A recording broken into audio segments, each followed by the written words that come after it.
Hello, hello. Welcome everyone. Just making sure, hopefully my screen's looking okay. Looks fine to me. Let me know as well if the music is too loud. I was recording the other day and not sure if I changed any of my settings, and I'm not sure if I changed it back correctly. So hopefully everything sounds okay.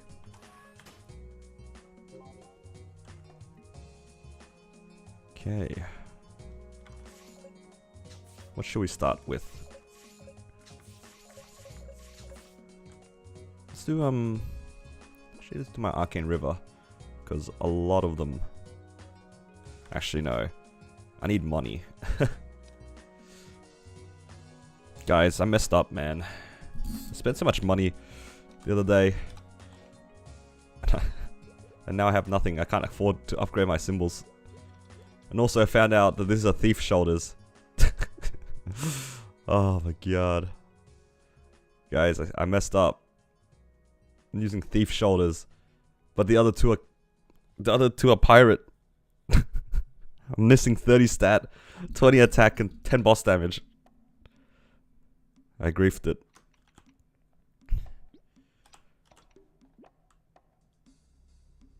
That's going straight into a YouTube video somewhere. Not my proudest moment.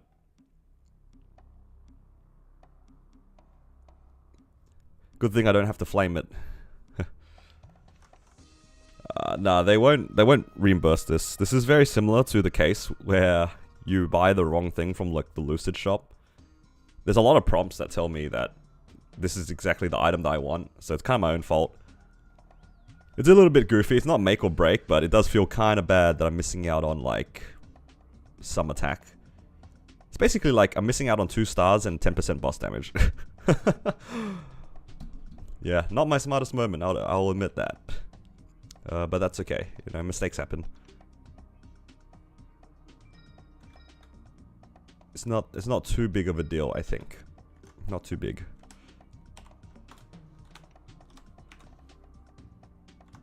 Okay. Let's start off with the old reliable Golix. I'm gonna grab some stuff from the event first though. Does it hurt to try? The problem is though, my one is already 21. I don't think they'll reimburse me at 21. At this point I'm too lazy to ask. It's okay. I can live with the mistake. If anything, it makes it a little bit more interesting as to how I go about fixing my mistake. Because, yeah. Actually,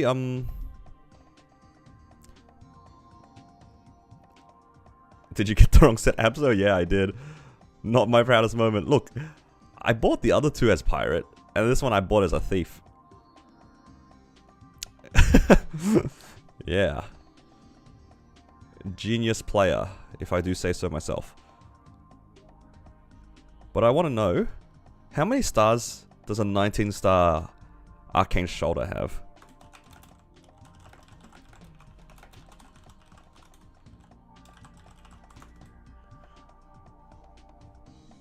Because, now that I kind of griefed this item, it's not even that bad if I end up getting lucky and getting some armor boxes. I could just go back for an Arcane Shoulder. How much attack?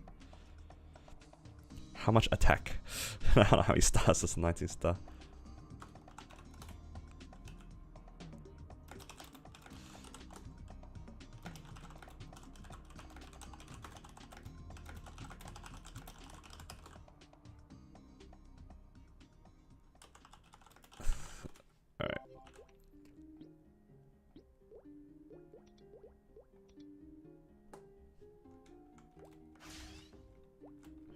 How's it going? I am doing well. A little bit disappointed because of a comment that I received the other day, or yesterday, telling me that my Arcane Shoulders, sorry, my Abso Shoulders are the Thief set, when the others are Pirate. So I am missing out on quite a lot of damage. Not my smartest moment. It's all good though. It's like not that big a deal, but it's just it's a pretty silly mistake. Hello, welcome.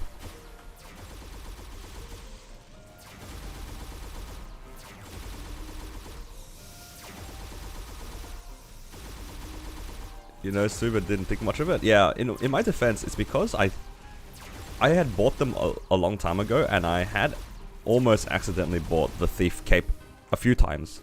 Because the Thief items are at the top of the Abso items for me. So for Xenon, you can pick between like the Thief and the Pirate ones, right? So I need to scroll down, like to the bottom. I must not have done that for the shoulders, and I just have a Thief shoulder, and it was like the first item that I bought as well. So it's a little bit Papega, but it is what it is.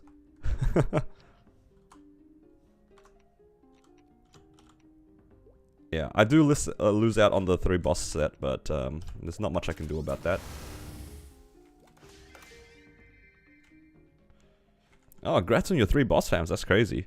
19 is 74 attack. Okay, so I'll take solace in knowing that a 19-star shoulder for Arcane is better than my Abso shoulder. So that's an incremental gain. I'll take solace in that, it's all good. Well, I guess my shoulder now is just like a random, just a random 21 shoulder. Because I think the Arcane set is pretty good. It's not as good, but it will have to do.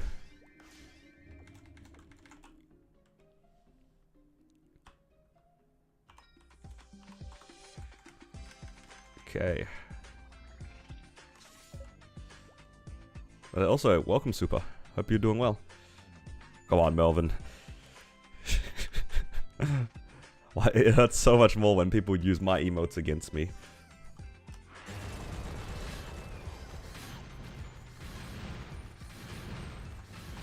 Alright.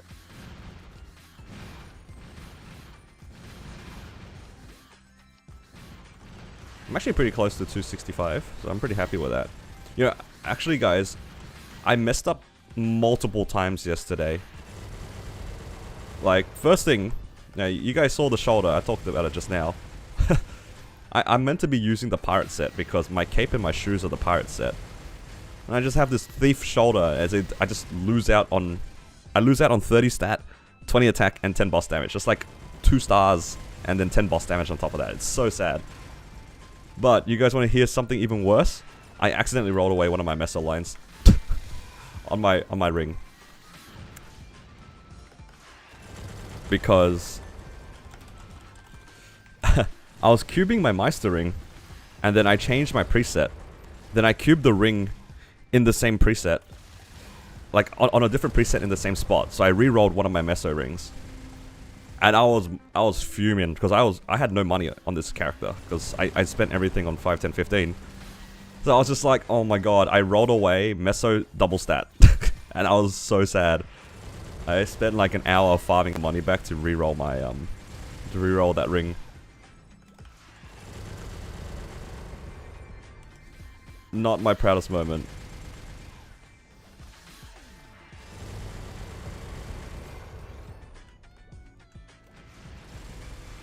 I beat Easy Lucid for the first time with 10 minutes to spare. Can I take on Easy Will? I think you can, yeah. I think Easy Will and Easy Lucid are pretty similar in terms of damage requirement.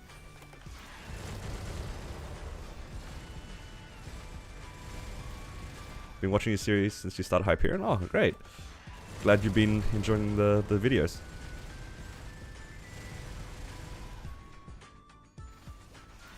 But yeah, I think it will take you some practice, but it sounds doable. And if not, then it'll be kind of close, but you can always like get damage eventually. So you're in a pretty interesting spot where you can probably give it a try.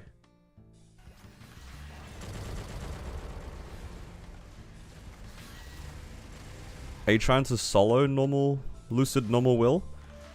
I actually don't know what the requirement is, because I cleared those bosses before combat power was really a thing, but even then I don't remember my stat that well. Yeah. I wish I had the numbers that could help, but I genuinely don't know. Trying to solo? I feel like 11 mil might be a little bit low. I do know that that normal Lucid has twice the HP of easy Lucid, so I want to say that you need to be able to clear easy Lucid within about 10 to 15 minutes. If you can't clear the easy Lucid within 10 to 15 minutes, I don't know if it'll be possible. Trying to be like you, I don't know if that's a good thing. I feel like you're in for a long ride. Is it the worst to cap out on Soul Erda? I mean, Soul Erda builds up faster than Fragments. Like, I think you just have to accept the Soul Erda being sometimes kind of slow. But yeah, it builds up way faster than your Fragments anyway, so it doesn't really matter. I feel like a lot of players will be gated by Soul Erda early on, because the Fragments they build up kind of fast on the dailies. But once your 6 job starts moving a lot more, that's when yeah, it starts being more of a problem.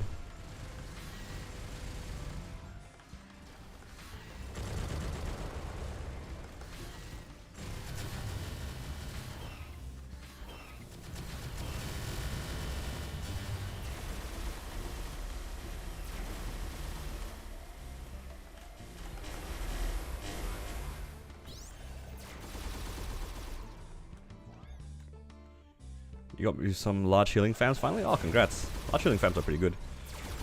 Especially if they're party. Even better if they're party.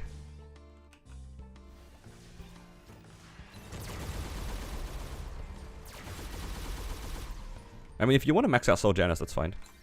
I'll get to level 10. Just depends on what you plan to do. For me, I'm not too fussed about training, like speedrunning it, or like having lazy training. I think because I want to try to get into Black Mage as soon as possible, I need my fragments to go into my Hexa.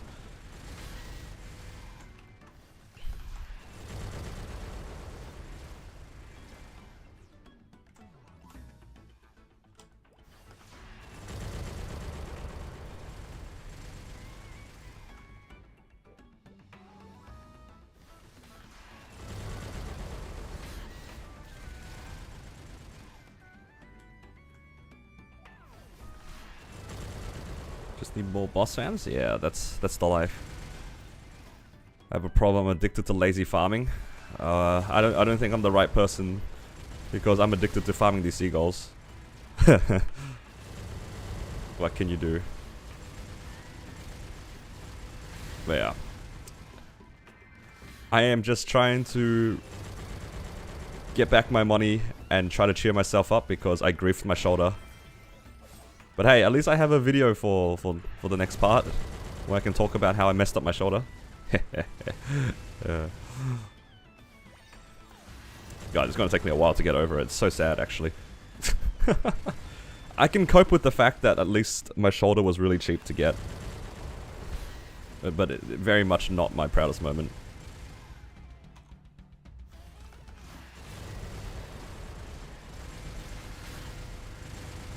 What happened? I'm a Xenon, so I can use either Pirate or Thief. I can either use the Pirate or Thief set. To get the set bonus for Absolab, you have to have all of them be the same set. They all have to either be Pirate or they all have to be Thief. But when I bought the shoulder or got it from the Abso box, I chose Thief. But my shoes and cape are both Pirate. So I just have a 21 Abso shoulder that does nothing for my set bonus. So yeah, a little bit of a mistake. Oops.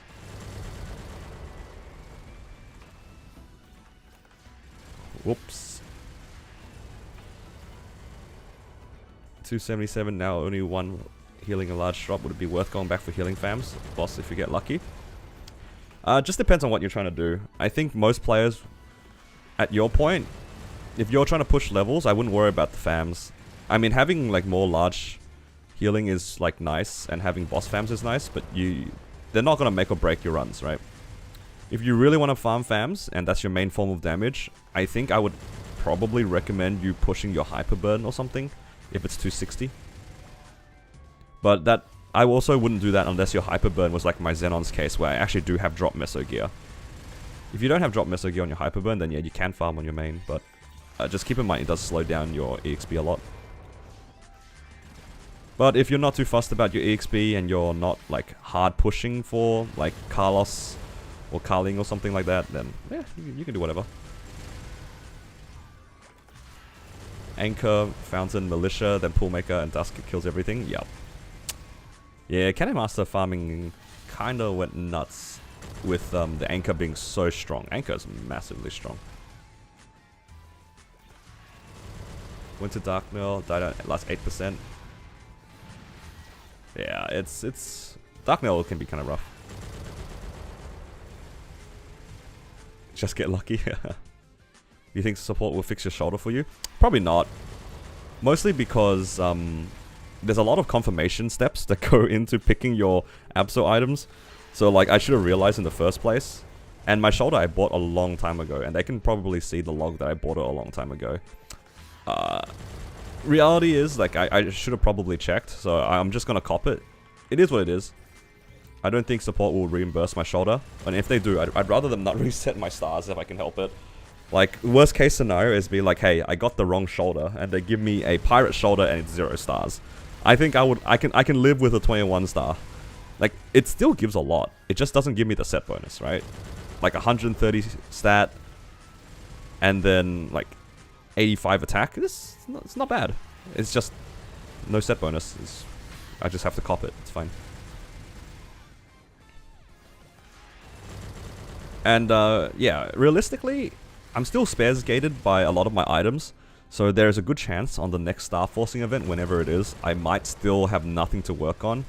Like I could have like 0 Carnage treasures, maybe 1 or 2 Meister rings or something like that. And I could just make another shoulder. Like, this shoulder isn't hard to replace because it's Abso. Specifically because it's an Abso item, I'm not too fussed. If it was an Arcane item, I'd be really sad. But this is just like... this is like rookie Xenon mistake. Hello, Thief Shoulder Gamer, come on, man. Given we have certain fams now, what's a decent settle for boss fams? It just depends on how much you can be bothered farming. I mean, I would settle for like 3 boss fams of any. Like, even if I got 20, I would probably be happy with that, and then I can push EXP pretty happily. I wouldn't stay in Cernium for longer than I had to, because it can take a long time, and you might not ever see like a 30 boss or a 40 boss, right? And you could be farming here for a long time. I think you're probably better off if you happen to hit 3 boss fams or something like that to just go into the next area and just train EXP and just hope they bring the what do you call it? The new fams out faster. I will probably replace the shoulder with an arcane. There's not much point me going back for another Abso unless I have literally nothing better to Star Force. Pre-275 is worth? Yeah, pre-275 is definitely worth, but just keep that in mind, because if you're pre-275 and you happen to hit 20 boss damage, I still think that pushing the levels is probably a better FD game than trying to go for 10 boss damage.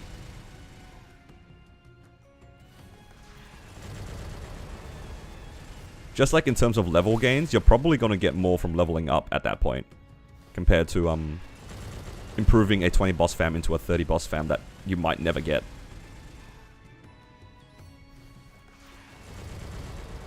Get a Thief Arcane Shoulder? I say it ain't so. No, I gotta be careful now. My Xenon has trolled me. Well, I have trolled myself, rather.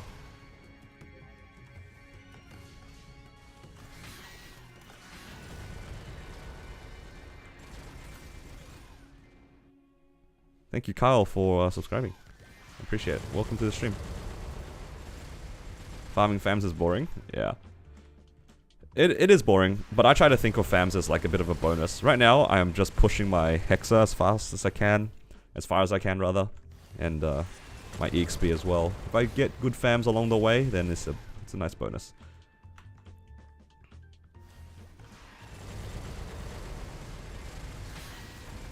$16 Boom Counters, 8 Reinforced Belts, 4 Shoulders. Yeah. It's rough. Like, sometimes when you get like on a bad streak on some of the items, it's so sad because you're just spares gated so hard. That was what happened to my my Jet when I was trying to push my earrings. Like, I literally ran out of earrings. Like, I boomed 30, 40 earrings in one session. I was like, bruh. That's pain.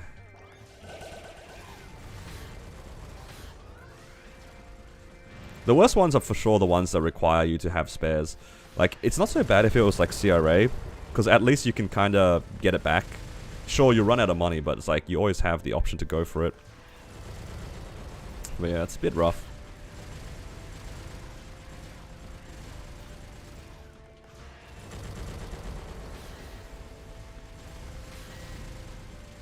But at the same time though, whenever I have low spares, I do tend to settle on random stars. But I know that not a lot of people, like there's a lot of people that just prefer to finish an item, go full 21 or 22 before doing something else.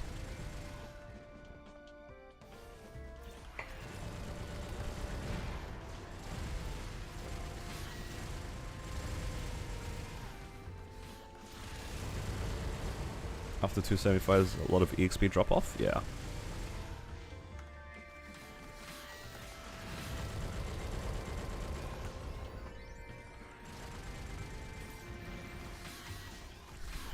I'm gonna try to get the Xenon to 275.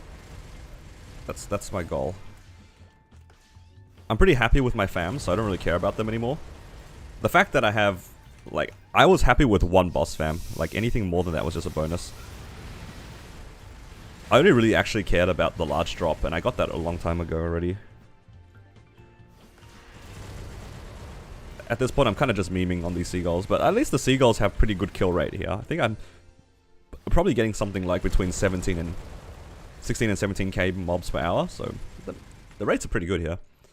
Despite me memeing, it's just a little bit more active than other Cernium maps, of course.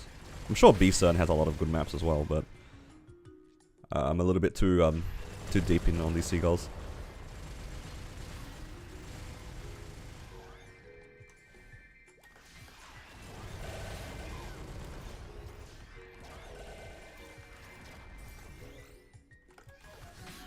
Went 21 on my Sierra in 2 pieces, but if I want to go see cast and stuff, not going 22 too big of a damage decrease.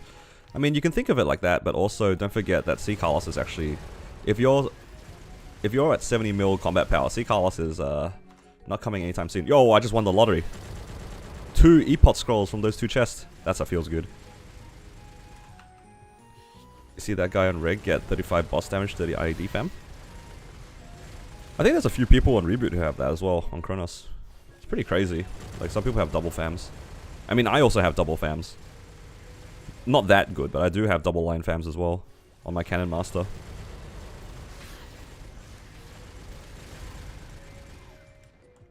I think my Cannon Master has like 20 boss, 6 attack, which is about 50% boss damage for my character.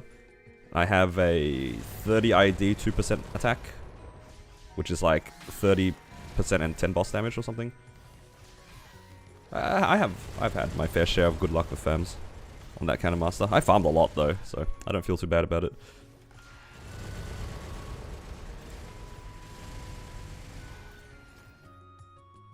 Getting something other than Mythic Cubes? Kind of crazy.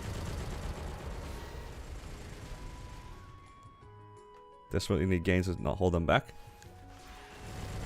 I think in that situation, when you're 70 mil, I think if you want consistent gains, you should probably roulette your items at this point. Like, your stars won't go up like super high, but I think you'll gain a lot more from like getting a bunch of 18s or 19s rather than going for 121 or something. Just food for thought.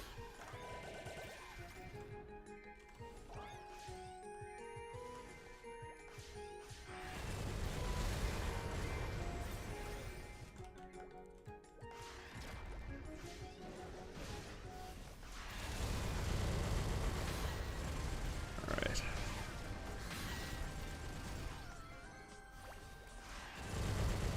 What's the combat power of the Battle Mage? It is currently like 106, 107, something like that.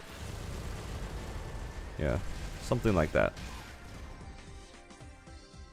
It's full 21s except for the Arcanes. The Arcanes are 19 each, except for the weapon, which is 17, I believe.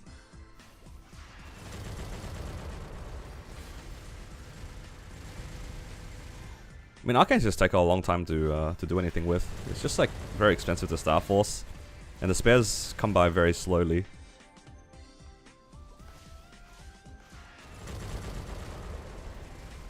Also, like, don't forget, combat power is very class dependent. Like, different classes, I feel like the combat power gains are way different.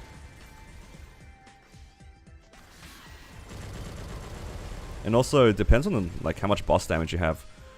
Like, boss damage inflates your BA, I mean your combat power, by quite a lot.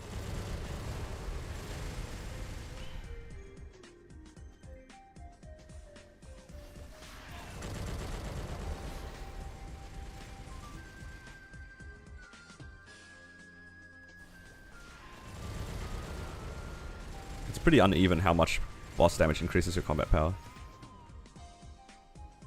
You found a BM red dot party from September? Oh, nice. Good luck. I'm gonna try to see if I can blue dot in Black Mage next month. I don't think I'm that far away from it.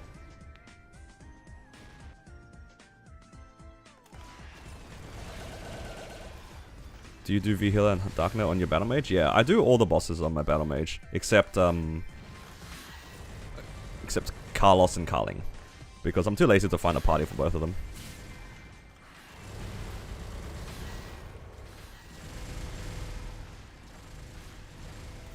I solo all my bosses except Black Mage and Seren. Oh, technically I duo my bosses at the moment because I trade my bosses. But if I wasn't trading yet, I would solo everything.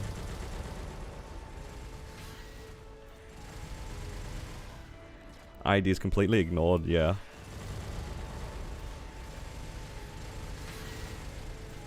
Speaking of ID, I cannot wait for my full set superior.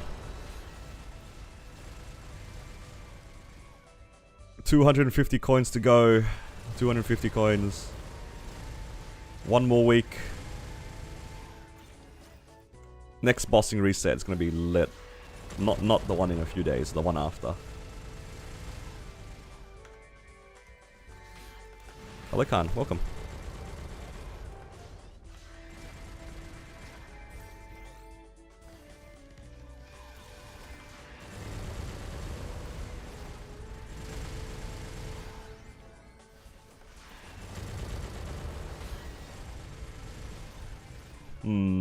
Do I take that?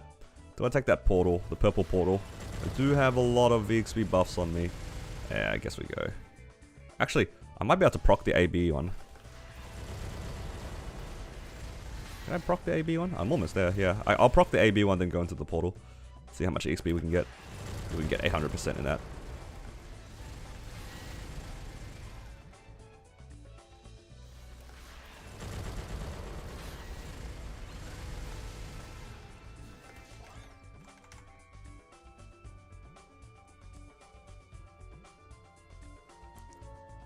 I think I timed it correctly, not sure.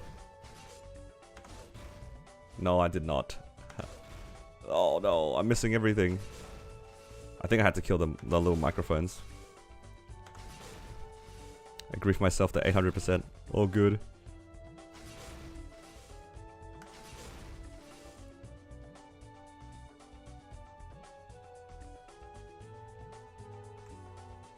Oh no, I have the buff. Maybe it just doesn't affect it.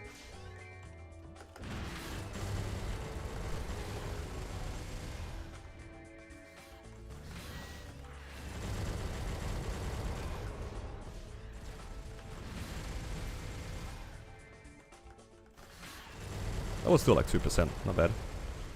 2 frags in 30 minutes hurts? Yeah. Just don't think about it, just keep going. Don't worry about the fragments, they'll come slowly. You'll get there.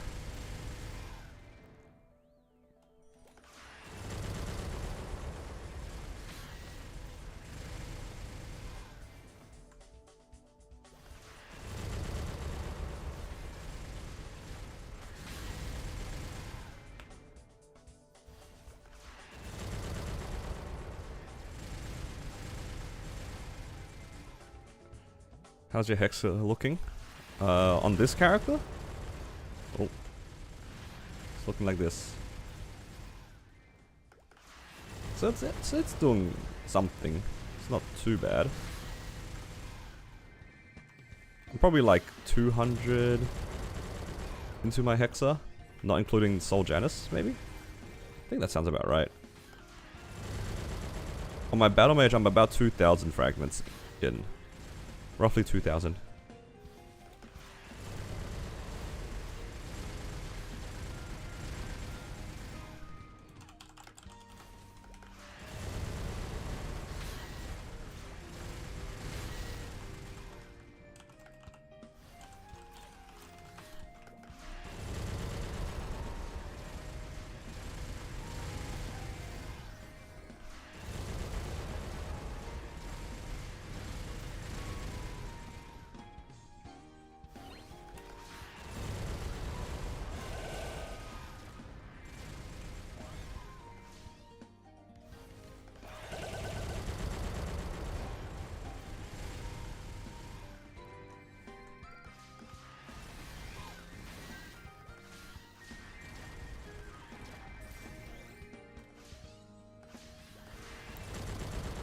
Mastery made it so I'm in full drop gear now when I'm farming. Yeah, it's just the fragments are too good. Fragments are too good. It's actually kind of crazy how much damage 6 drop gives. Absolutely insane.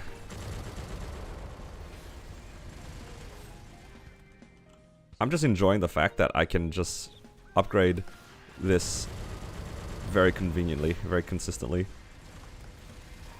Just like my masteries. Ooh, another fragment.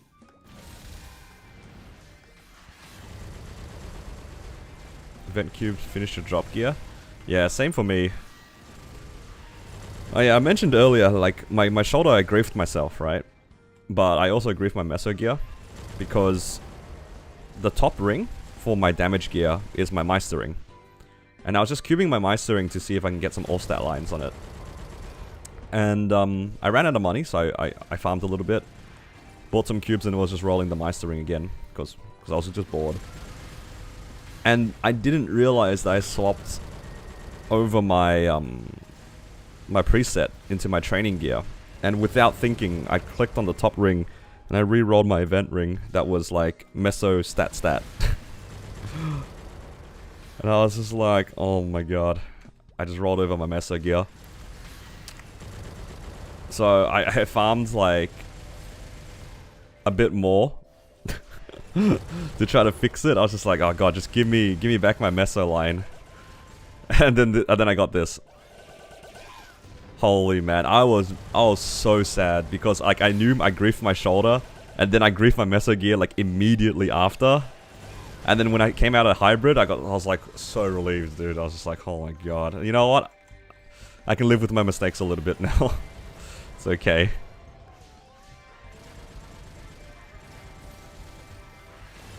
Giga grief? Yeah, tell me about it. It was like it was in the middle of the night as well. I was just like tired. It was like midnight or something. And I just wanted to cube my my Meister ring. That's all I wanted. RNG manip.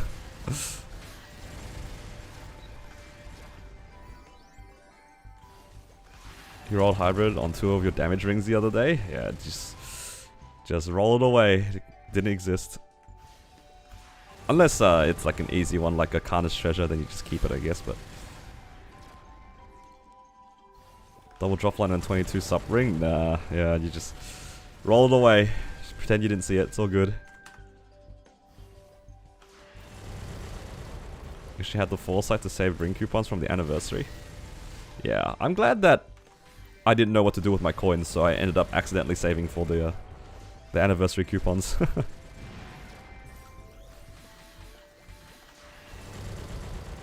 Hello Penda, welcome.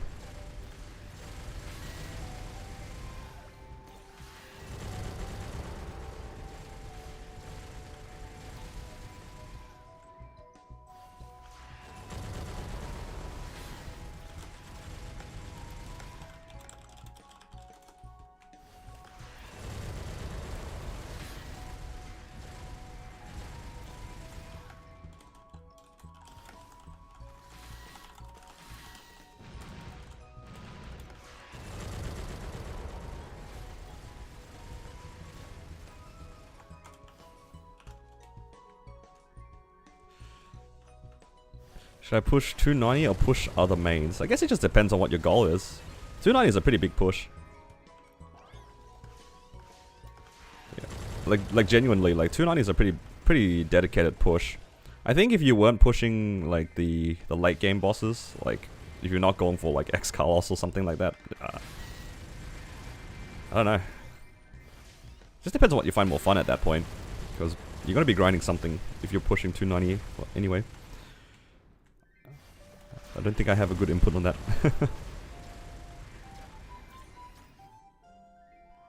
My BM carry? What do you mean? You're carrying me, BM.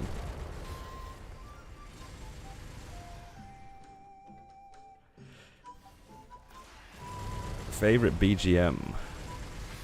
I think the Elnath ones are my favorite. This one's a close second though. Like I like the snow regions, like Elnath and Rien. I also like Erev. Or Erev.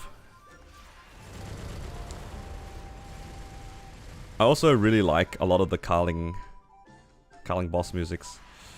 The one with the perils. Those are pretty dramatic.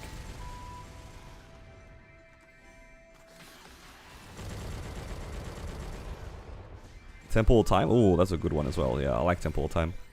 Specifically Remembrance. I rolled 2 line drop and a prime stat on 22. Oh my god, that's like you just roll. It's happened to me before as well, like hybrids with stat and stuff. It's just like, come on, man. How do they know it's my damage gear? I'm getting trolled.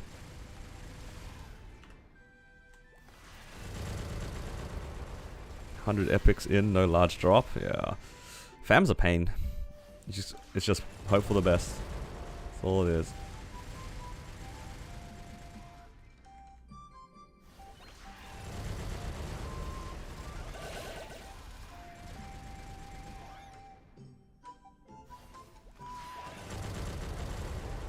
Millennia?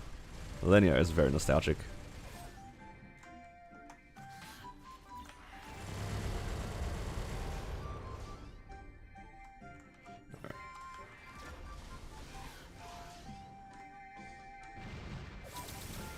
Okay, I made about 300 mil.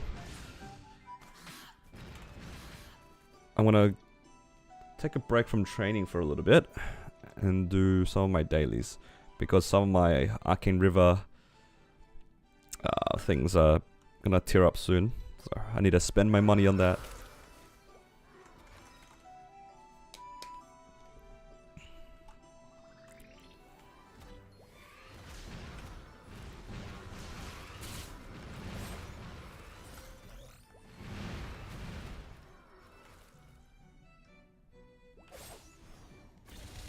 Curse roll you got on your frozen secondary for your Cannon Master? Say it ain't so.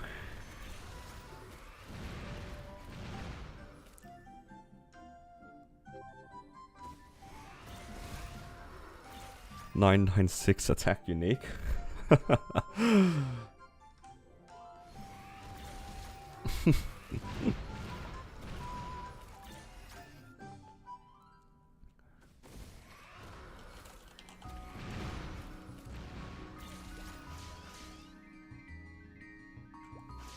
This one is also very nostalgic. I wouldn't rate this as like one of my top BGMs, but it's definitely very nostalgic.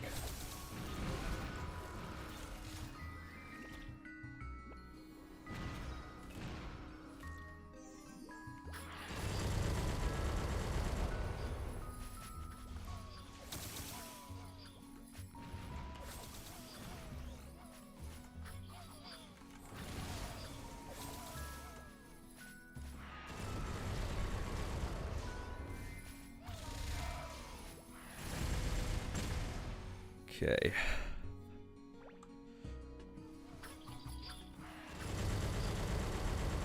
Man, I feel so dumb with my shoulder still.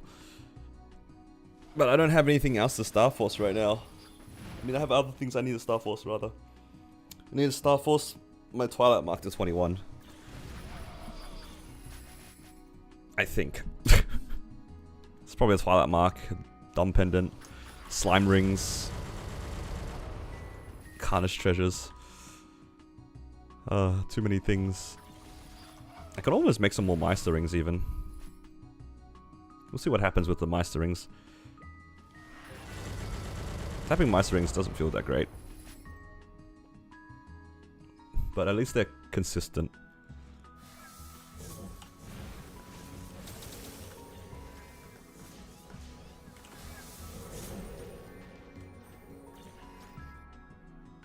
I love literally AFKing.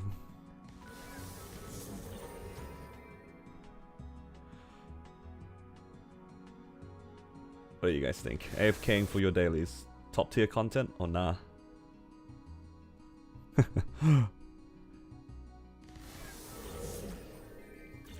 If I want to make a Blackheart Mule, when should I stop doing arcane dailies? I actually have no idea. I just stopped. Most of my mules didn't have that many arcane symbols, I think. I was really lazy with it.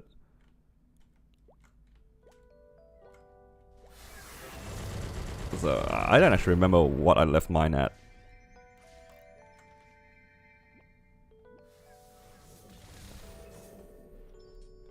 Honestly, for like arcane, like for Blackheart mules and stuff, you kind of just keep going until you can be bothered. You can't be bothered.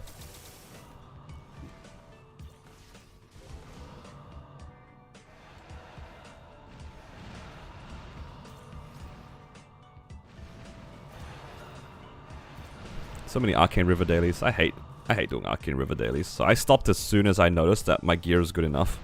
Because your Arcane River dailies are good and all for like the stat, but it's definitely more of an item thing. Like your items will definitely be more of a damage contributor than your arcanes or your arcane force.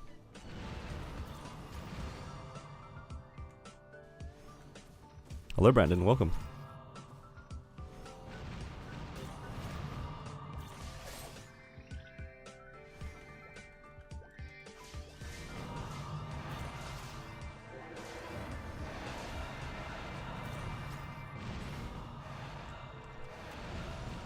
Ooh, there is a MVP train apparently. XX20.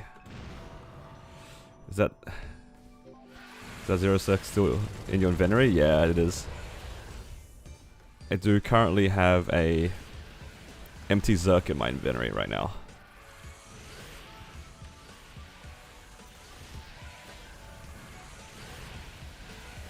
There's just no point in me pushing it. It doesn't do anything. Like, it needs to be 21. But I don't want to invest in something that might take like 10 to 20 bill and then do nothing. I needed a good reason to tap it. And the only reason right now that I would tap it is if I had a 21 daybreak. And then I would go for it. But unfortunately, I do not have a 21 daybreak.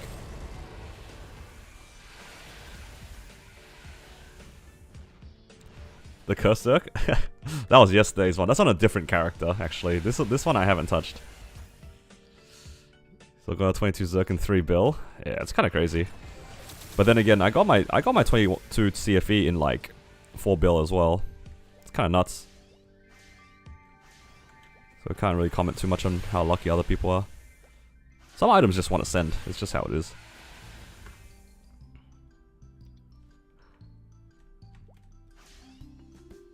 Okay. Let's claim all of our dailies, yeah.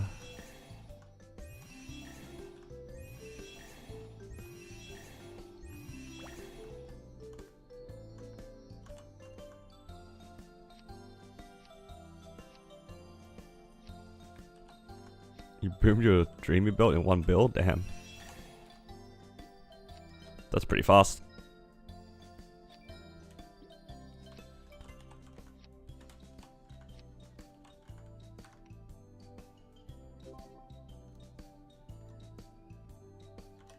Okay.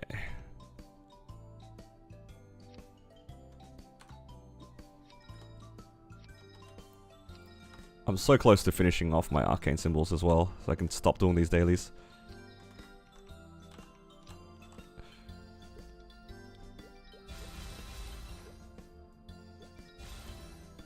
It's beautiful. They're all 18 now. Almost done, guys. Almost done. That just took a lot of my money. 150 mil.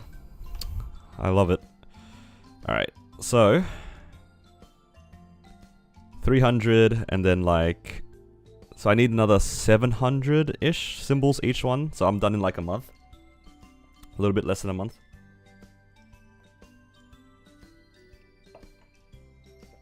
Then all my symbols are done.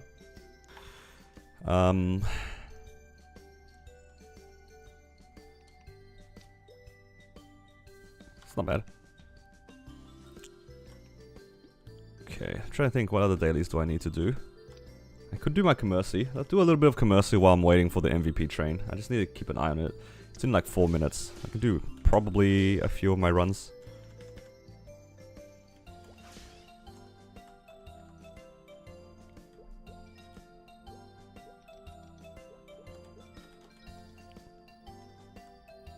What's this bounce people are talking about? 8th?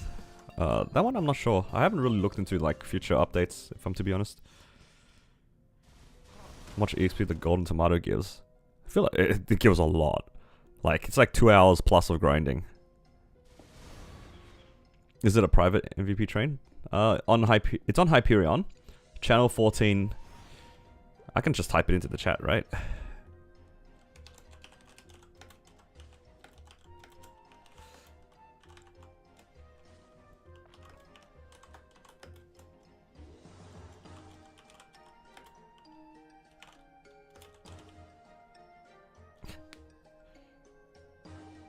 I can pin this message. Wow, look at me.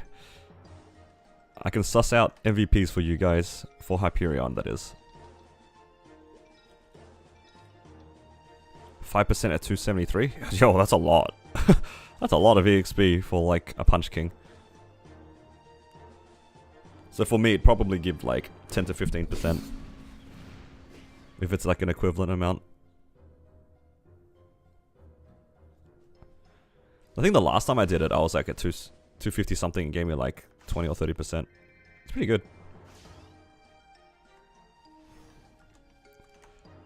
I should probably get some more Legion wealths.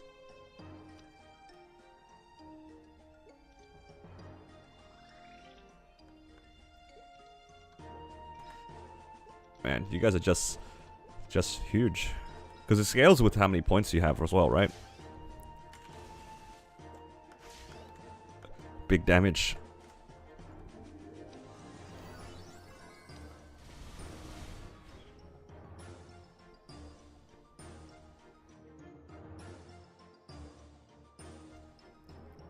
Are you gonna upgrade your ships? I am not going to upgrade my ship. I'm just going to accept the very slow 50 coins a day and just hope that it's enough.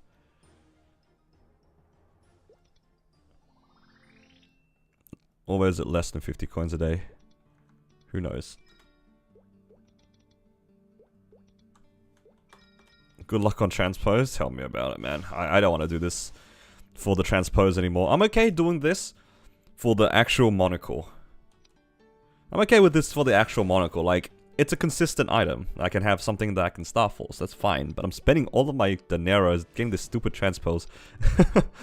Feels so bad. Or your pitch boom, but thank God your Sweetwater went 22, no booms. You know what? That's an okay trade. Like, you can't expect pitch boss to go all the time. But having their alternatives not have to hassle you, I think that's not too bad, hey. I think that's... If your pitch was going to boom anyway, but along the way you don't have to do Commercy ever again, I think that's a decent compromise.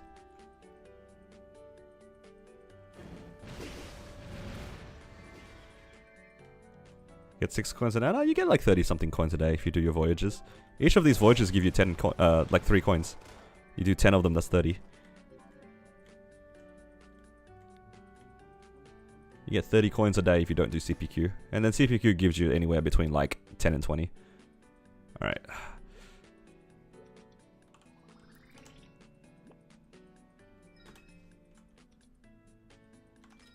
Channel 14.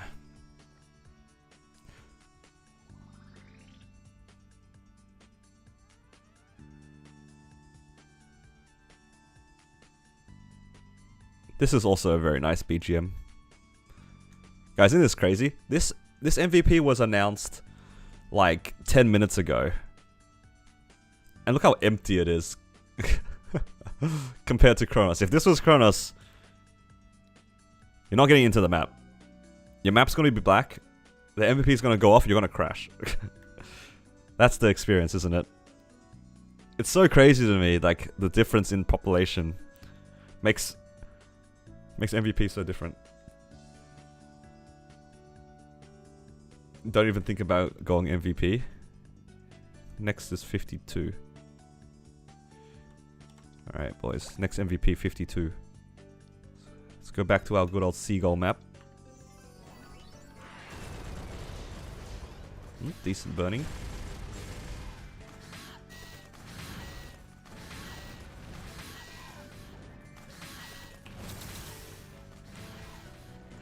Oh.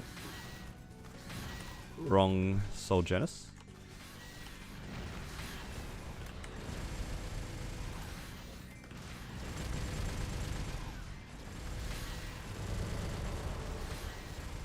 Someone's putting MVP map in Leaf Free, map where you turn into a dragon, perfect frame rate. Really? That's crazy. So, oh, do you know what it is? It's probably because if everyone turns into a dragon, then you're probably, you don't have the clutter, right? Maybe that's what it is. It's like all the people's like NX and their pets and fams, not fams. Oh, actually, it could still be fams. Fams, androids, all that sort of stuff. Maybe he's onto something.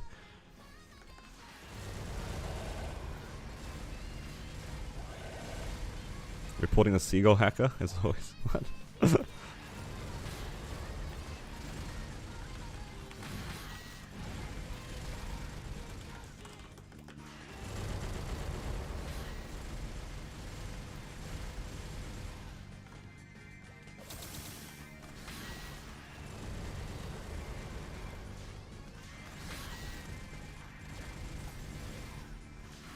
You know, actually, tomorrow is the new month. I might be able to get a black mage run in tomorrow. Oh, hang on. Somebody's offering me a black mage run on my Xenon. That'd be tomorrow. Exciting. I'm gonna start my liberation on my Xenon.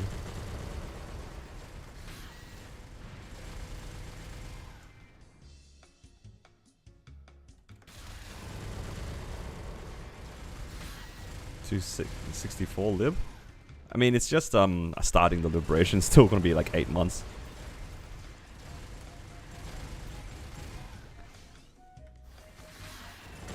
I think this month for my battle mage, it's Lotus.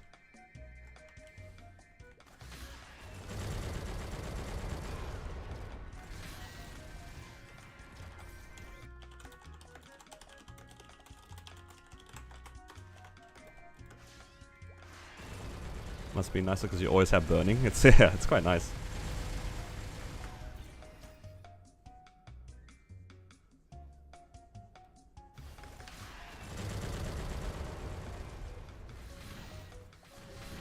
Ugh.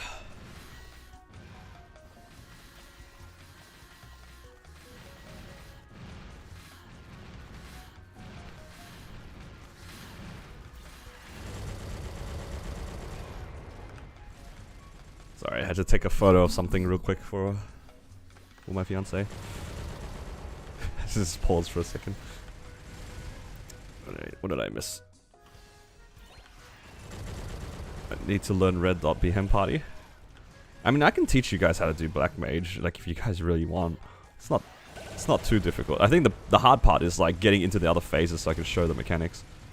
I have considered making a black mage video before, but I'm too lazy for that. That's too much effort.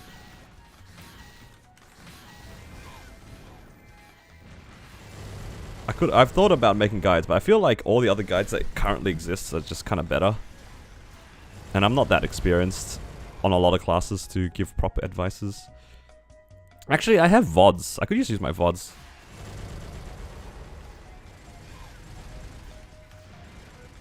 Could use my VODs.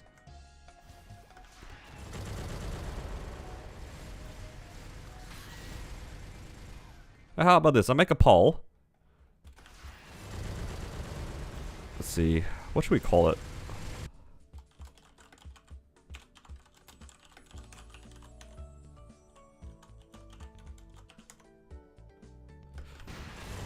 if you guys are interested, feel free to vote on this poll. I can do this after this half an hour. Like, I'm okay skipping an MVP. I can take a break. And then we can do something live. It'll be a bit of fun. I probably have some Black Mage runs. I definitely have my Battle Mage's Black Mage run. And I can talk through that, and I can talk through the mechanics and stuff. And depending on how I feel about it, I could also upload it on my channel after.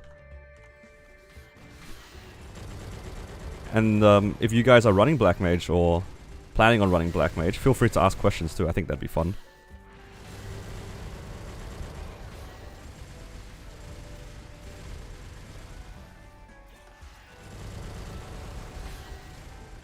The guy who does guides I like, but A, he does only solo content, and B, he's not done BM or grander stuff.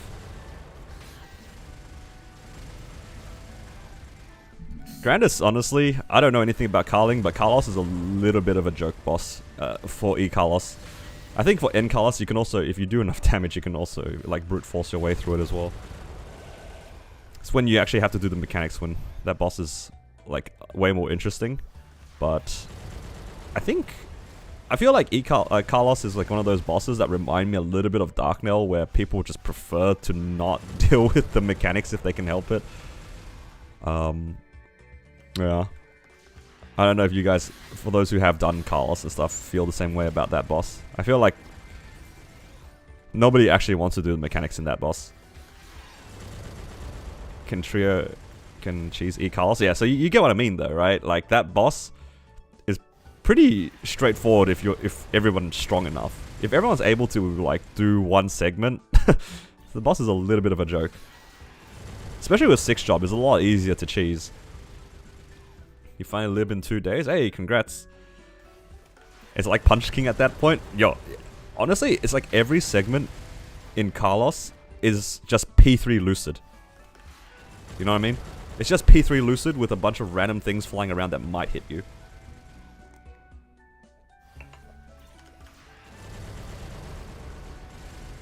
Gloom is chill. Yeah, Gloom's pretty chill. I actually like V-Healer. I think V-Healer is a very fun boss. Actually, let me fix that statement. I think V-Healer is a fun boss if you have healing fams. If you don't have healing fams, that boss is not as fun.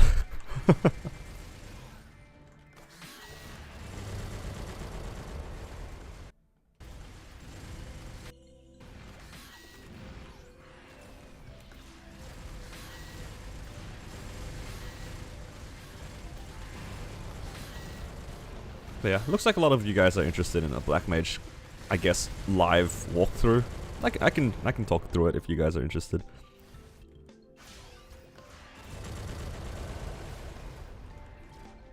Might be a bit of fun. Who here is actually like learning how to do Black Mage, or is interested in starting it soon? I'm genuinely curious because I don't know where a lot of you guys are in the game. I do know my audience is like spread everywhere though, so just curious. Do JMS players just stay in the corner and hit it for V-Healer? Look, a lot of people actually just sit in the corner and just smack it with large healing fans, but I think that is so grief. Those guys are gonna go into a solo run and then they're gonna die out. Like, I wish I was joking, but like that's gonna be the case for a lot of players, where they just have 6 large healing fans from their whole party and they all sit in the corner and they just face tank everything. And then they go try to solo it for their liberation mission, and they get slammed by green, and then they just die. It's gonna happen.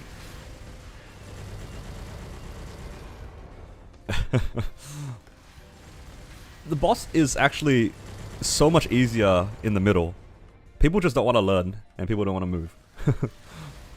Like, genuinely speaking, I think V-Healer, similarly with Hard Lotus, like, you want to play towards the middle so then you can have more room to dodge things. Like, why would you restrict your movement? Isn't that a lot of players though? Yeah. I mean, look, if it works and you get the clear, and that's all you care about, that's fair.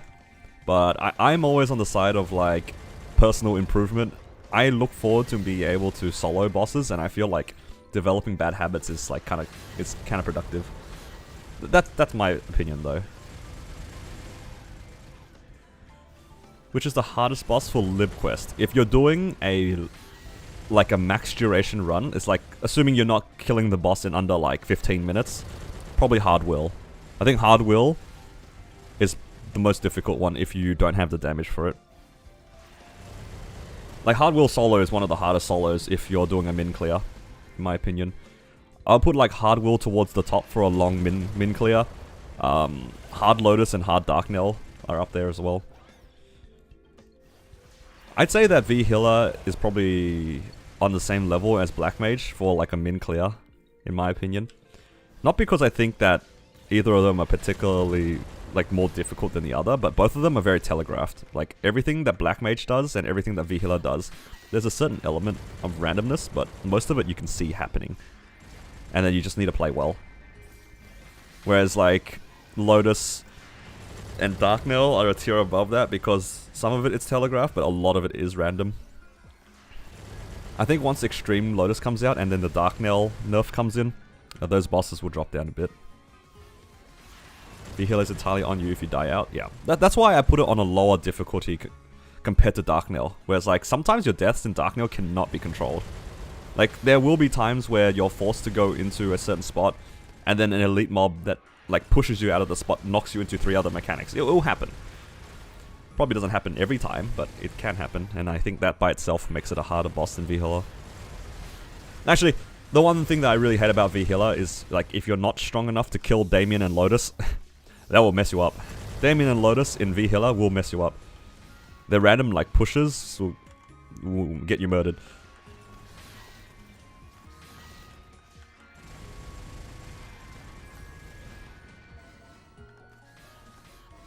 Webs in P3 are insane solo.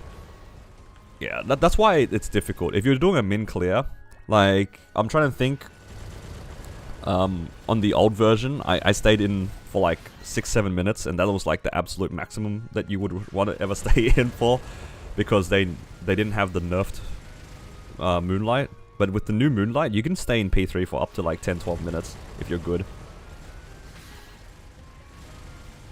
But that's like very dedicated learning to avoid everything, I'd say, and you also have to have the right class to be able to avoid that much. It's really hard for some classes to avoid the legs in P3. If you're not a Hurricane class or you're not a Teleport class, it can be kind of tricky.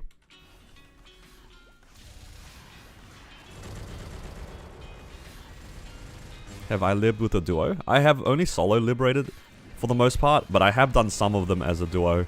My Blaze Wizard, I needed to beg for a duo because I couldn't do P3 Hard Lucid. So I ran that one, and I ran Will with the duo. It's basically the same thing. You and your partner just get half damage. So you lose half your damage while doing a duo, but you get 2 people, which helps out a lot, especially if like one of you guys don't have the burst. Having 2 people do their burst is a lot more convenient. How do we know if we're ready for normal V Healer? Oops, sorry, I just like bumped the microphone. I based my V Healer clear off of my Gloom clear. You can do the math for the rough HP for them. How much HP does normal Gloom have? I think normal healer has like 88 trill or something. Is that normal healer? I want to say normal healer has 88 trill off the top of my head, but I don't know if that's the right number. I think Gloom is like, normal Gloom is like 50 or 60. So you can kind of do like the rough math for it. Like if you can do Gloom in under like 15 minutes, you can probably do normal V Healer solo. Might not be the fastest run, but it's probably doable.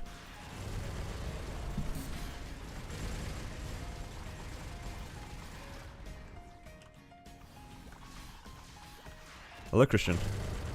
Really appreciate a live BM guide because I'm gonna try to learn it in practice soon. Yeah, it looks like a lot of people are pretty keen on it. For those who actually voted on the poll.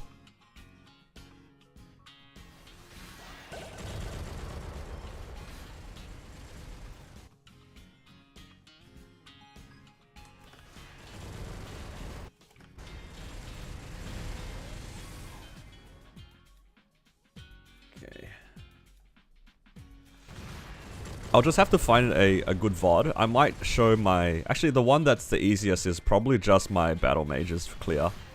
I can show you either my Battle Mages clear or my Cannon Masters. I think I still have both those runs on my computer somewhere. Down for a practice run right now? Maybe not a practice run.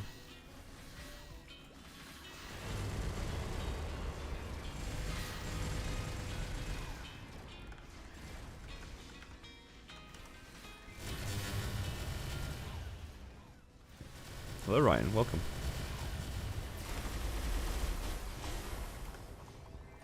Thank you for subscribing. Alright, can we get more E-Pots? Nope. A bunch of mystical cubes. The Superior Golix set 150 set the one you're looking for? Yes, that is the one that you will typically go for. That is like best in slot for most players.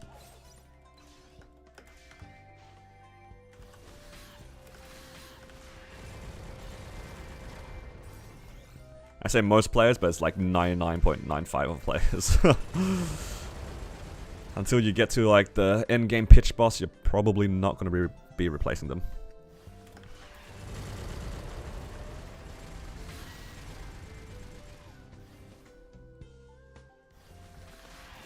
Maple Scout says I do 3x damage required for End Gloom that I do for NV Healer.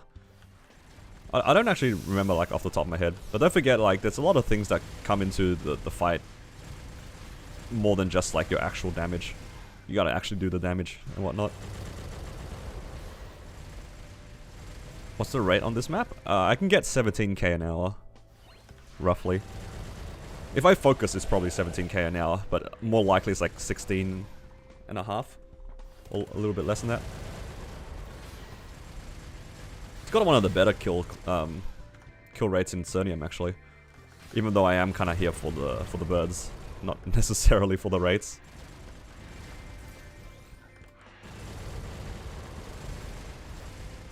I tried Dusk, is better than Dawn.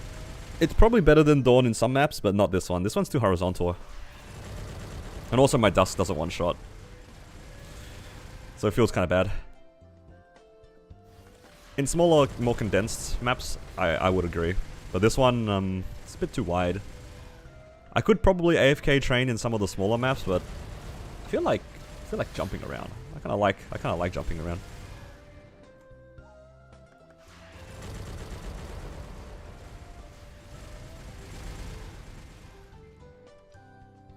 It's okay. Making back my money slowly but surely.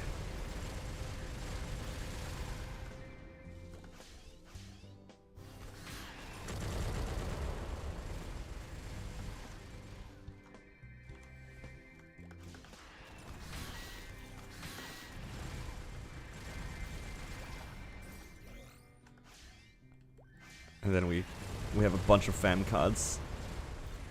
I have a stack of 100 there. And then I have another stack of 50. Bunch of rares. Might be able to get a unique today. Maybe. Gonna head off. Good luck on the goals. Thank you. Take care, man. Appreciate you dropping by.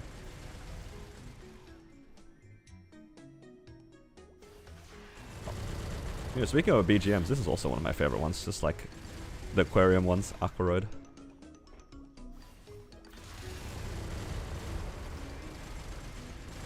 You revealed 45 epics. Surely hit large drop soon. Prage. Hopefully. Fams are pain. Fams are pain. Unless you get lucky, fams are quite painful. Never give you what you want.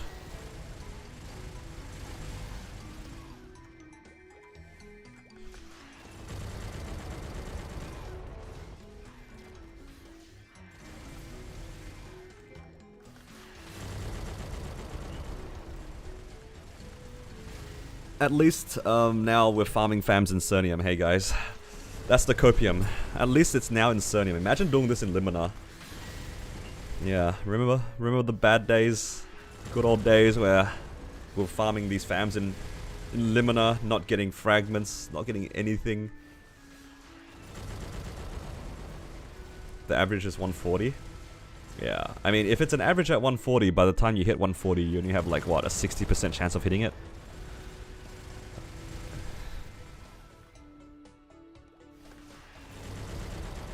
Something like that. I don't remember how math and stats work.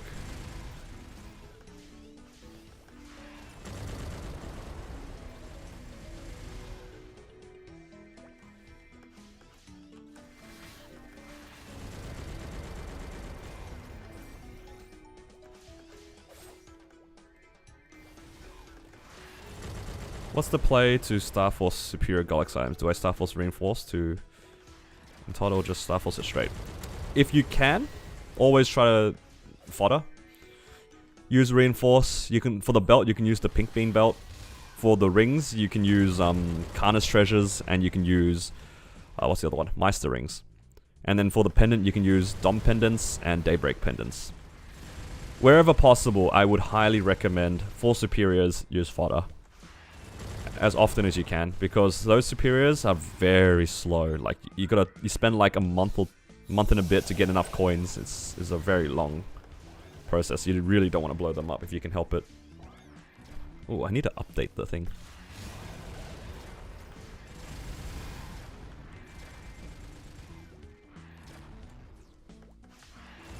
I have enough fams to go for 2 epic or 1 unique right now. If you don't have large drop, I would probably push you towards spamming epics to start until you get a large drop.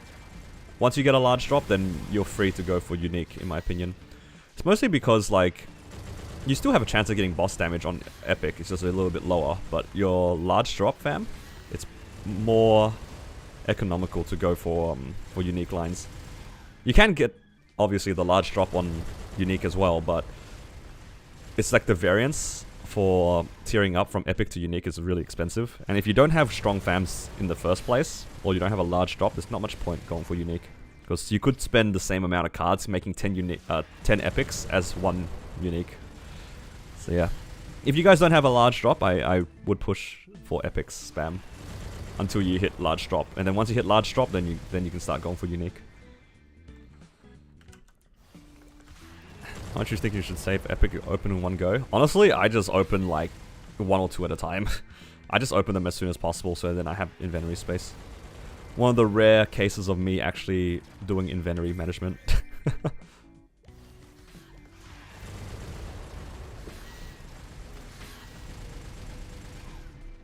Yeah, hope that helps though, Brian.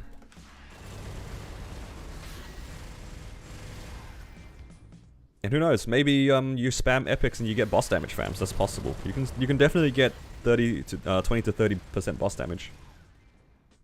You can still get 30 IDs as well, which are good. And I believe you can also get self large healing fams. Epics can roll 30 boss damage? Yeah, they can. 20 to 30%.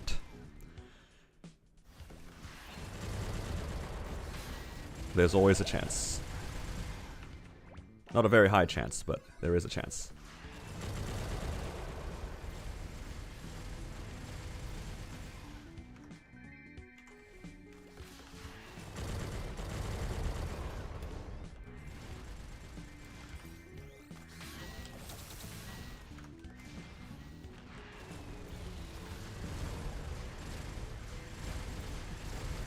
Shroud in Darkness fam is crazy.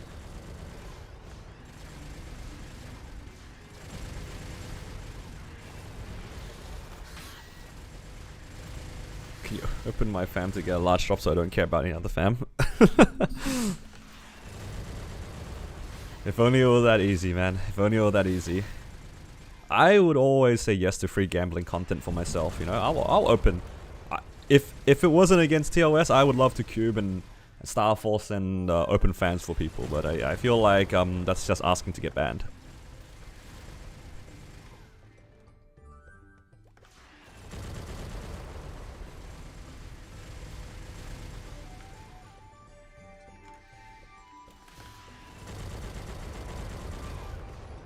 You seem easy to get a large drop. That's only because you weren't there for my Kana. My Kana was just down bad. 150 uniques, give or take. 0 large drop. So that's 150 epics plus 150 uniques. Because I gotta tier up the epics to get to unique, right? Yeah. 0 large drop. Kinda crazy. My poor farming Kana couldn't get a large drop. My rates. Do you mind making a Carlos guide? Honestly, I'll be completely honest. When it comes to Carlos, I don't know the mechanics very well. I've only ever just cheesed the boss, where our team or our party is just so strong, we just ignore the mechanics. Like, genuinely speaking, I don't know how to properly do the boss. Because I stopped playing the game when Carlos was released. Or when, like, Carlos started becoming clearable. That was roughly when 6 Job was added. And unless you were part of, like, a pretty strong party before that, you weren't clearing Carlos at all. Because I think the lowest difficulty was normal Carlos at the time. And then once we got Hyperion and 6 Job, I never learned how to do it. Same thing with Carling. I never learned how to do Carling as well. Like, I was definitely ready, and if I played the game a little bit more actively in Kronos, I definitely could have tried clearing it as well, but I was just really kind of sick of, like, scheduling boss runs with 6 people. And I think a lot of us can agree, like, scheduling with 6 people is really hard. And even for me, like, that group that I was playing with, they were, like, very, very on top of things for the most part. Like, they would, like, talk to each other and be like, okay, we're gonna run it this time? Yes or no? Can we run this time? Yes or no? Like, it was very, very well structured.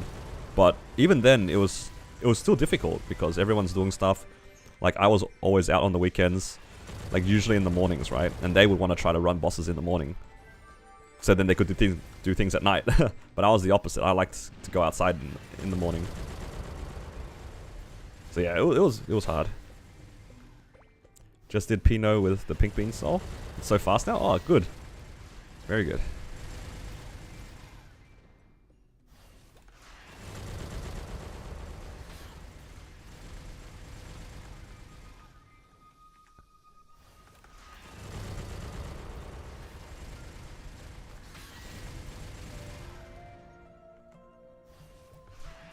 Yeah, the pink bean soul is a huge time saver.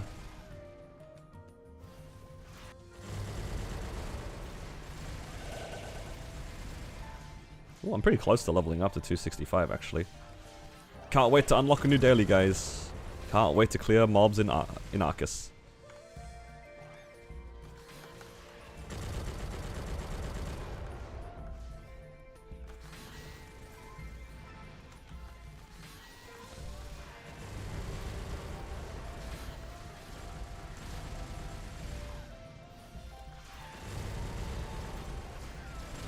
Had to run BM with a static while I was hosting a pregame.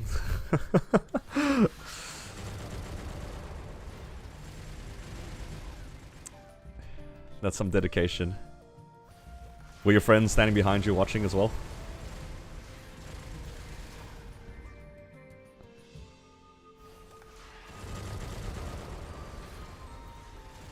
Mocking? Oh dude, I can feel it. Low-key, my friends were doing the same thing when I was Star Forcing in front of them. On that Shining Star Force for my Battle Mage. It was pretty funny. It's all good, we're here for a good time.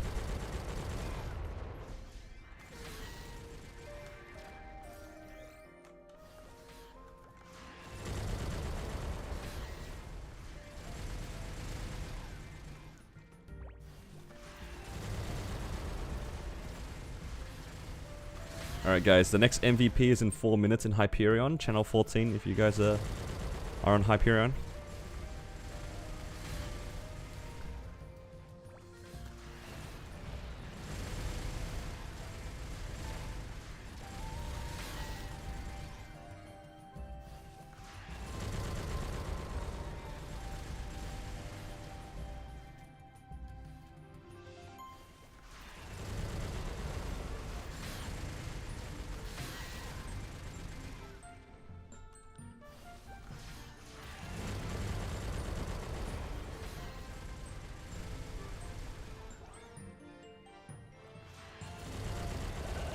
We're almost done here. I'll collect some stuff, and then yeah, we can actually do a live BM guide, if we can call it a guide. Just showing the boss and whatnot. I'll do my best to see how it goes. I'm not really expecting too much from this, but hopefully I'll be able to be helpful for BM.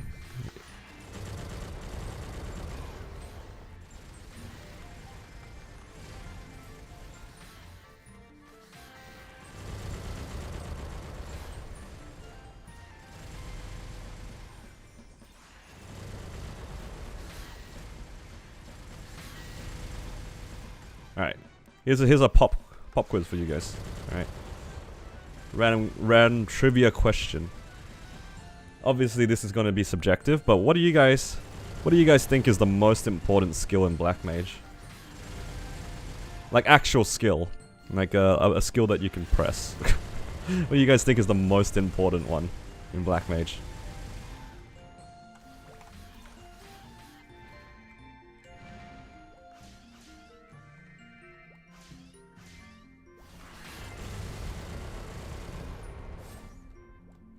I feel like most players who have done Black Mage would know the answer anyway.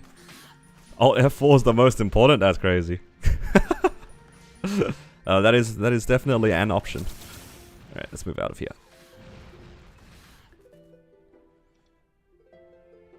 Okay. Yeah. For anyone that's doing Black Mage, yeah, it is Hero's Will. It's the best skill it's the best skill. Full stop.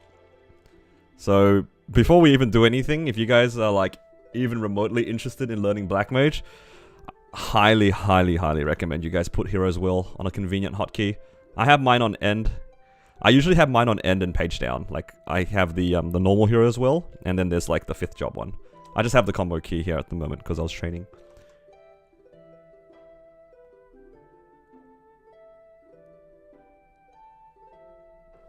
And I'll explain how to use it throughout the fight if you guys are learning.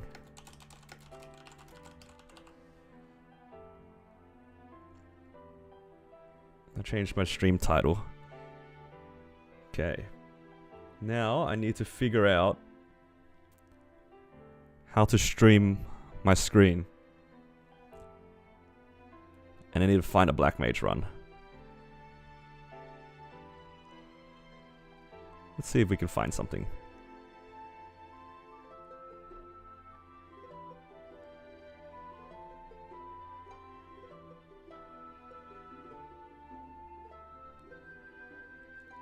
At any point should I start buying... At what point should I start buying my first Golix item? I usually buy mine as soon as I can. Like my first 700.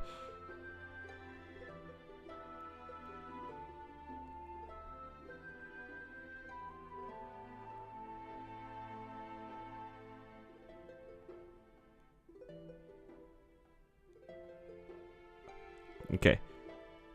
Let's see if I can... Which one is... Is it this one? Oh, I found it. Nice. Look at me. I did it. Now, I just need to add the sound for it, I suppose.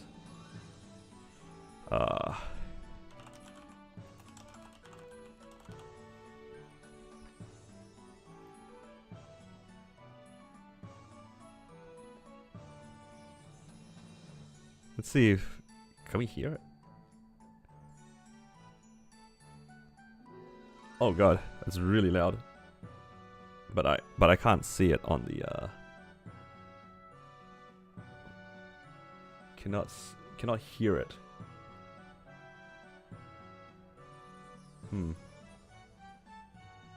That's alright. Let me just pause the music real quick. Oh, I wish you guys could hear this though. Why is it not playing? Because you can definitely... I can hear it playing.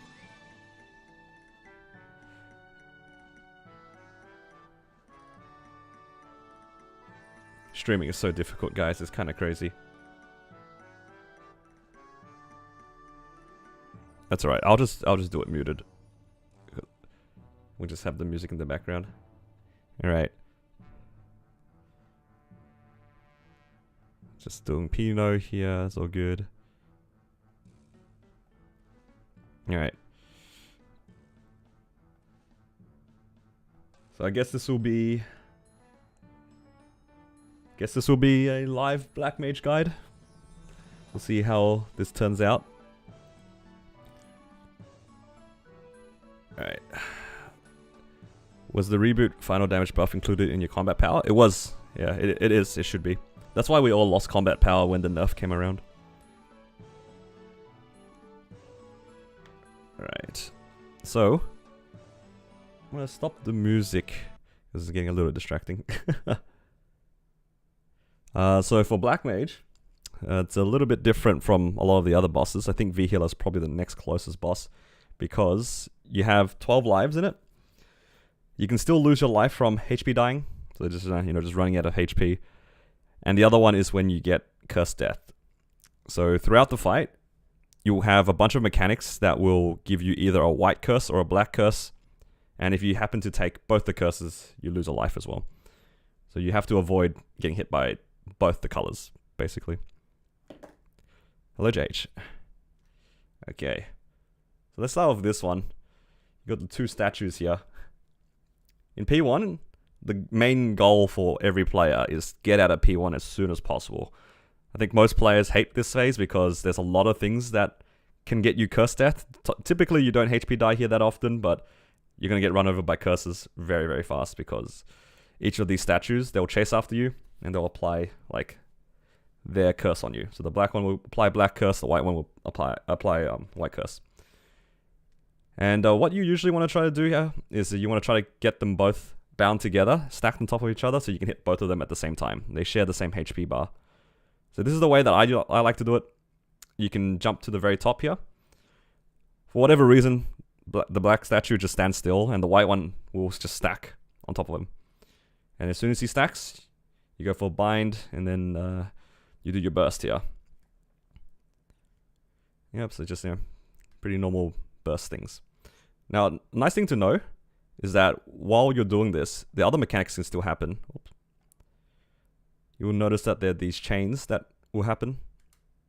This will happen in P2 and P2 as well. These chains will give you black curse. It's to realize like which one gives you what curse is just if the object looks black, it's gonna give you a black curse. If the object looks white, it's gonna give you a white curse a lot of the time. So it's not too hard to like avoid and try to figure out what gives what. And actually the black curse is useful because you can't heal, but you do extra damage. So here I actually should take a hit. You see like the little black circle on top of me that tells me that I get hit. What do you mean I didn't take the chain? It's right there. This guy spoke too soon. So yeah, you can actually, it's probably better for you to get hit by a random black curse every once in a while, so then you do extra damage. Especially if you have a bishop. If you guys have a class that can heal you, just take the hit. It's just free damage. And then here I do my little origin. The black curse just ran out. That's so sad. But I got the fatal strike though, so it is what it is. Here you have the little white falling balls. This will give you white curse. So yeah. So you have to be very careful here. You don't want to get too many curses. This is me trying to play my class and try to cheese the mechanics, so don't mind that. But you can see here, I actually I took a black curse. I hate Windows Media Player. I got hit by a chain and got black curse, right? So now I have to be careful not to get hit by the white statue. Now, realistically, you wouldn't be playing like close to the statues here, but I have like this party shield which protects me, but I got knocked out of it and then I get obliterated. So I actually died to the curse. I lost a life. You can see I'm missing a life here. And then I HP died as well, so I lost 2 lives in one hit. But yeah, it's fine. It's a real run. We can't run it back. And now, for most of the fight, you want to just try to avoid getting hit by 2 different colored curses at the same time. So I'm avoiding the chains and I'm avoiding the statues as best I can. So this one, because I have black curse, I can play around black and not be too scared. Because worst case, I'll get hit by another black curse, which is fine. As long as I don't get hit by 2 different curses. So I have to play around the white. And then, yeah. So, for P1 though, most of it doesn't really matter for most groups. I think for most parties, if you guys don't one burst at a P1, nobody wants to be in there, and your chances are you're going to rerun it. At least in practice runs. Because the white statue will chase after somebody, and they're going to take a bunch of lives if they don't know how to avoid the white statue. P2 is a little bit more interesting though. There's still the chains that give you the black curse. So that this will happen periodically. Then there will be these spikes on the floor. These give you white curse, so it's kind of like Dark Knell, where his light pillars come up. But it's way more dangerous in Black Mage because it can HP kill you and it can give you a white curse. So you can oftentimes just double death to the pillars. And yeah. For this phase, you want to try to get hit by like maybe one chain every once in a while to get the FD bonus. So here I should take one, but for whatever reason I'm dodging them. Maybe I was just scared. Keep in mind, this is like my actual run, so like I might be playing a little bit more cautiously than otherwise. These little balls, they follow you around. One of them follows you around, the other one like bounces around randomly. And they give you Black Curse as well. It does a lot of damage too, though. Yeah. Here's another mechanic that you've got to be really careful of, this rolling. So it rolls, it starts on the top right. These little purple orbs. They start at the top right, and they fall down across your screen, and they start rolling to the... They go left, and then they roll right. Usually you want to try to jump over these, or if you're a TP class, you can also TP through it. But typically, most players would opt to just jump and hold blink. But the problem with holding blink is that you do get like demolished by chains. So if you can jump over it safely, definitely jump over it. And you don't want to touch these orbs because the rollings give you white curse. And a rule of thumb in this game, in Black Mage, is that you're going to be Black Cursed like 90% of the time. So if you had anything to choose to avoid, you definitely want to try to avoid the white curse stuff. And yeah, for P2, every minute or so, he'll do an FMA. Where there's only like one safe spot, and you just look at him here. See here, it's only the purple orb, which means that it's the right side. He also has a chance of holding the red orb out on his left side. So you run to the left. So purple on the right, red on the left. And if he does both at the same time, you go in the middle. I think the FMA is like pretty straightforward though. Most players would just yell it out when they see it.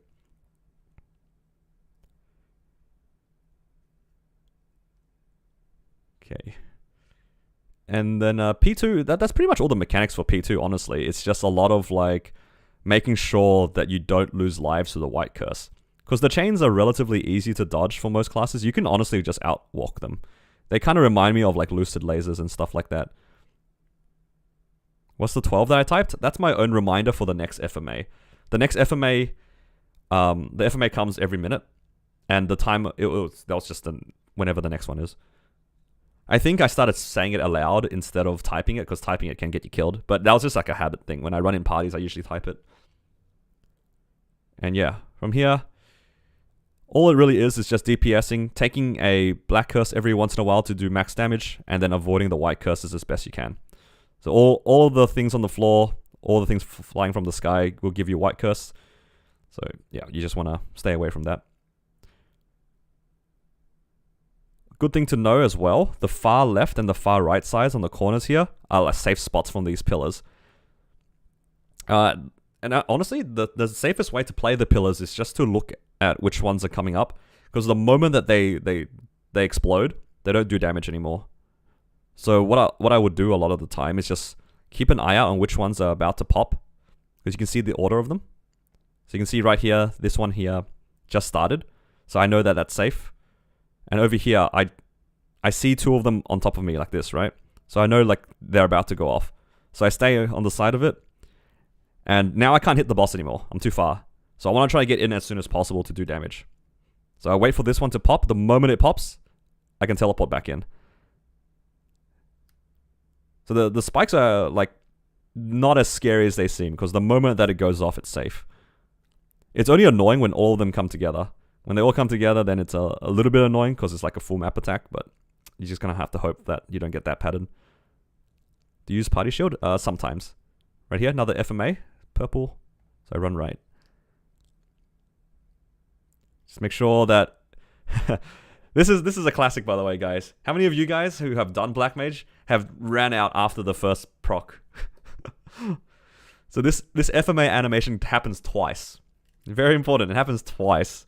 The amount of times that I've seen people run out after the first one is so funny to me. It happens. Like, you forget, and you're just going to run out, and you get yourself killed. So here's the first FMA. And as soon as it goes away, some people will just start running towards the boss and then die to the second wave. So yeah, just keep in mind, it happens twice. Yeah. P2 is nothing too fancy, honestly. A lot of it just comes down to paying attention to the spikes, then paying attention to the rollings and fallings. The chains don't do too much, because you can see them coming and whatnot. The balls can be kind of annoying, like these ones, but you just do your best to avoid them. So here you got the fallings. Most classes can just walk through or teleport through. Or if you're a gamer, you can also flash jump through. Yep, so typically you want to play over the rollings. Alright, that's kind of all there is to P2, to be honest. If any of you guys have any inputs on this, I'm happy to add it. But there really isn't that much more to P2.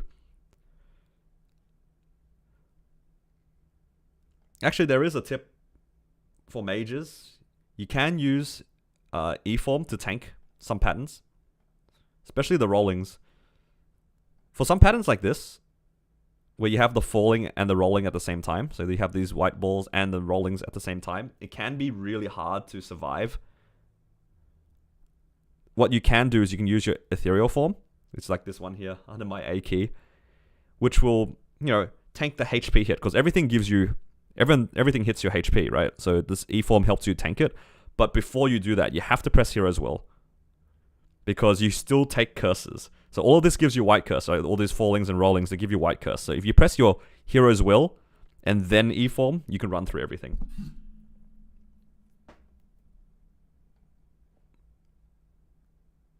But that only usually comes up if they happen at the same time. These ones are a little staggered, so it's a bit easier to avoid. On FMA, wait for the Grey Shield. Yeah, that's the double FMA animation. And yeah, other than that, you're just kind of like DPSing the boss down and trying your best to avoid white curses and the spikes. It's a really good habit to like learn to jump attack for the classes that can't teleport on the floor. Oh yeah, here's the mid FMA. This is like probably the most annoying one, when you have the mid FMA with these like eyes on you. They do a lot of damage. So what you're going to have to do is have a way to like either have someone that spams heals here, or you have to like kind of teleport back and forth. See here, like it's about to hit me here. I teleport to the other side, so I have like some breathing space and back and forth. So that's something you can do if you're trying to go for a solo, but if you're in a party, chances are you have either like a bishop, a battle mage, or a Kana or something like that, and they'll help you stay alive. Also, a lot of random classes have their own lifesteal as well. Yeah, that's pretty much all it is to P2. Try your best to avoid white curses. Here's a rolling. Rollings are best to avoid by jumping over.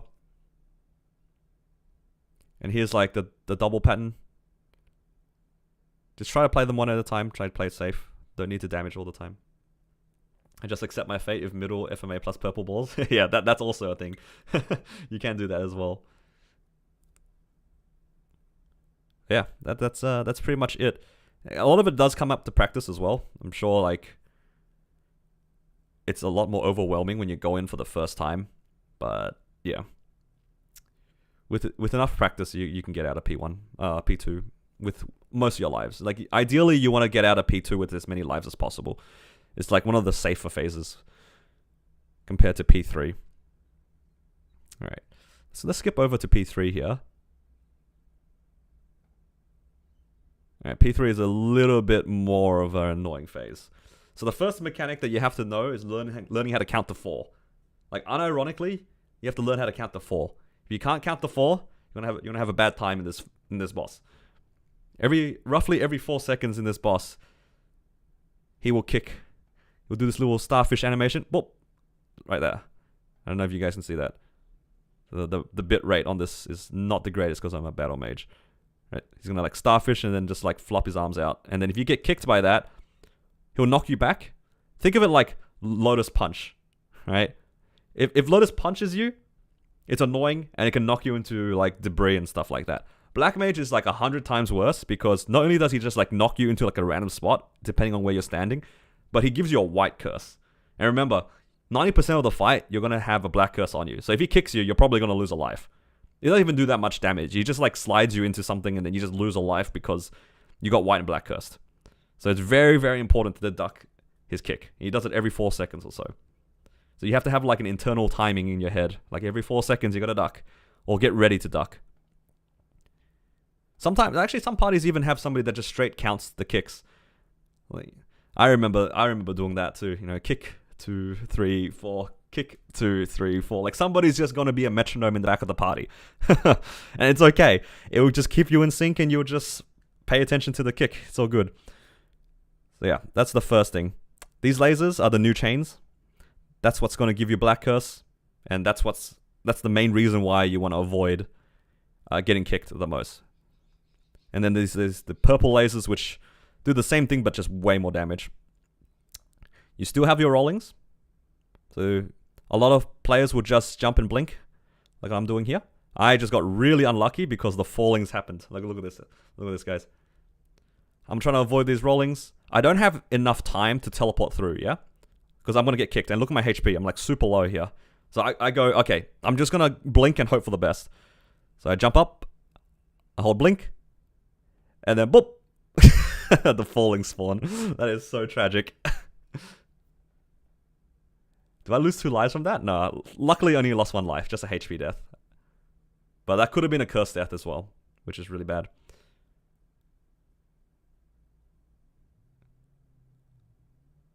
Alright. And typically speaking, you want to have Black Mage not be in this corner here. Because you don't have that much space to play. Here's like the FMA. Every minute or so, he will do an animation. It's either going to be like full red or full white. When he's full red like this, that means the floor is lava. So you're going to get onto one of these platforms, or you can hold blink. Yeah, pretty straightforward there. Very important too, to watch out for the kick every time you come back into the fight. Like right here. Like, I was ready to duck the moment that I saw the animation. He's just gonna play it safe. Also very important to stay inside the bubble. If you're not inside the bubble, you won't do your full damage. And this is the thing that will get a lot of players. Like, you have to learn. Like, the duck is the most important thing, because how are you going to burst if you can't count to 4? Because you have to stop attacking on your burst every once in a while. And you have to be patient. You can't just mash all of your buffs like in most bosses. Like, you just press all your buffs and then you're good. No. You gotta like space out your buffs as well. Because I'll press like 1 or 2 buffs and then duck, and then 1 or 2 buffs duck, and then I'll do my burst.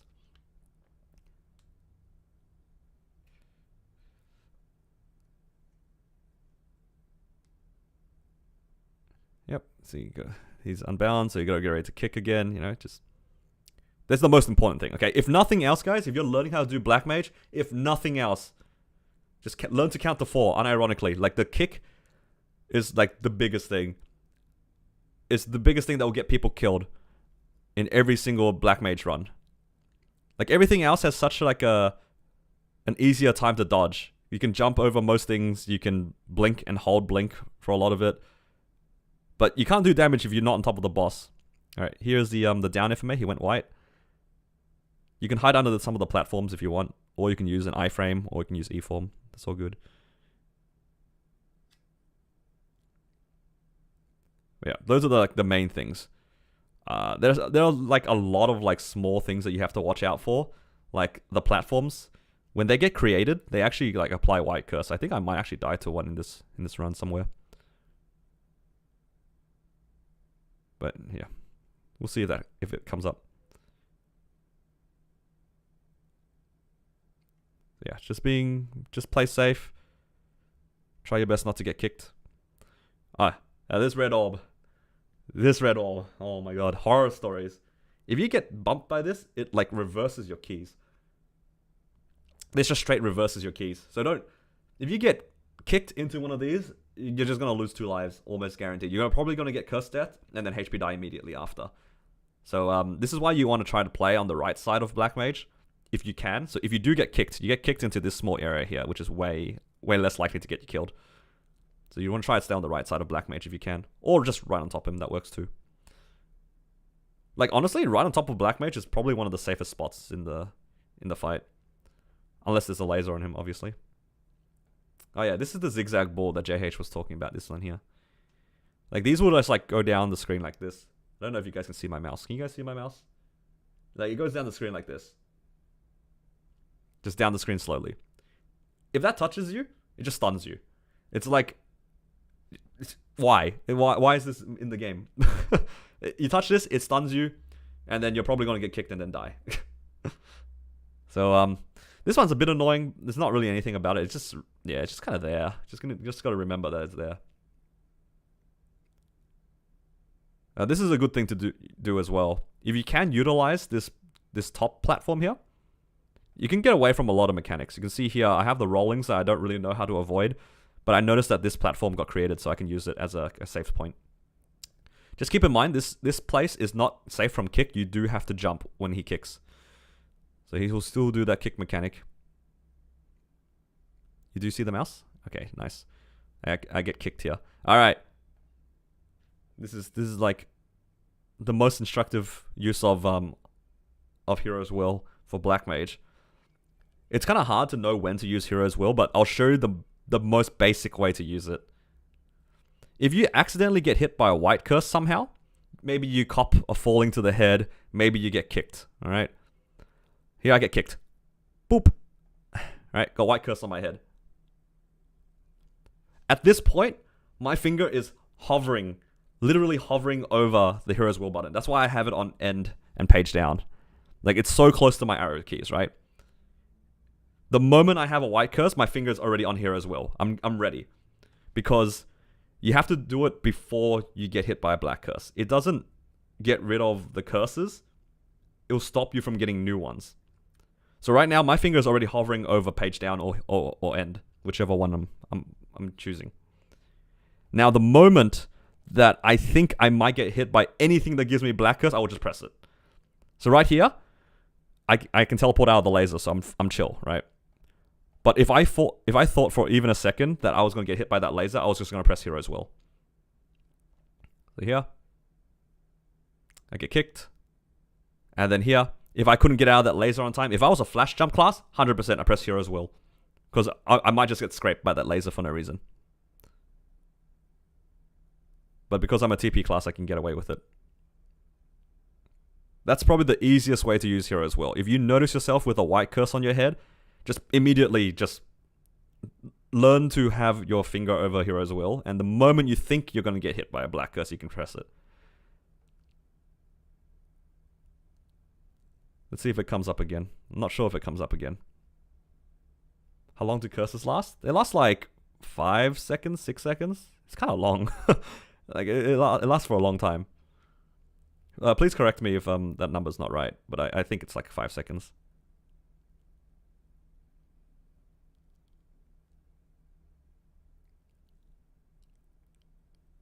Yeah.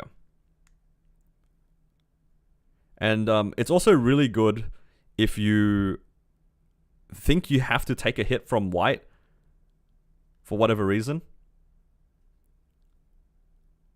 And then you can press it as well to avoid it. But for the most part, though, you're only really going to use it after getting hit by white.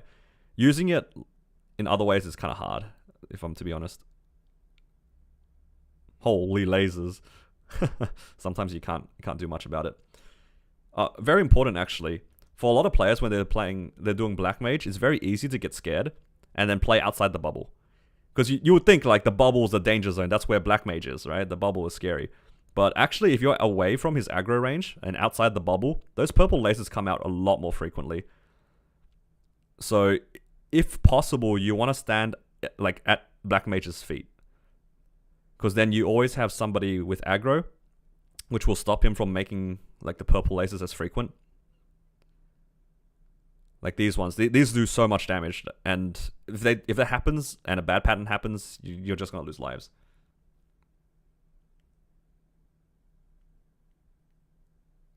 So yeah, that's my generic tip for Black Mage. You want to try to stay on top of him for as long as possible to stop him from spawning lasers, or at least the purple ones.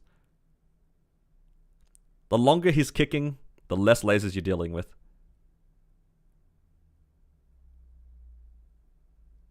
Holy movement. I didn't even press Hero's Will there. That's kind of crazy. in hindsight. That was such a greedy TP. Yeah, so that's most of P3. A lot of it avoiding the kick, knowing when to use Hero's Will, and then just playing the mechanics one at a time.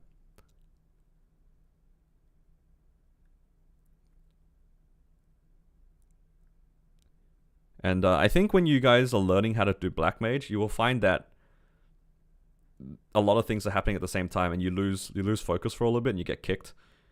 That's probably like the main thing you want to avoid, is just paying attention to the kick. And then everything else, you just slowly learn a way to avoid it.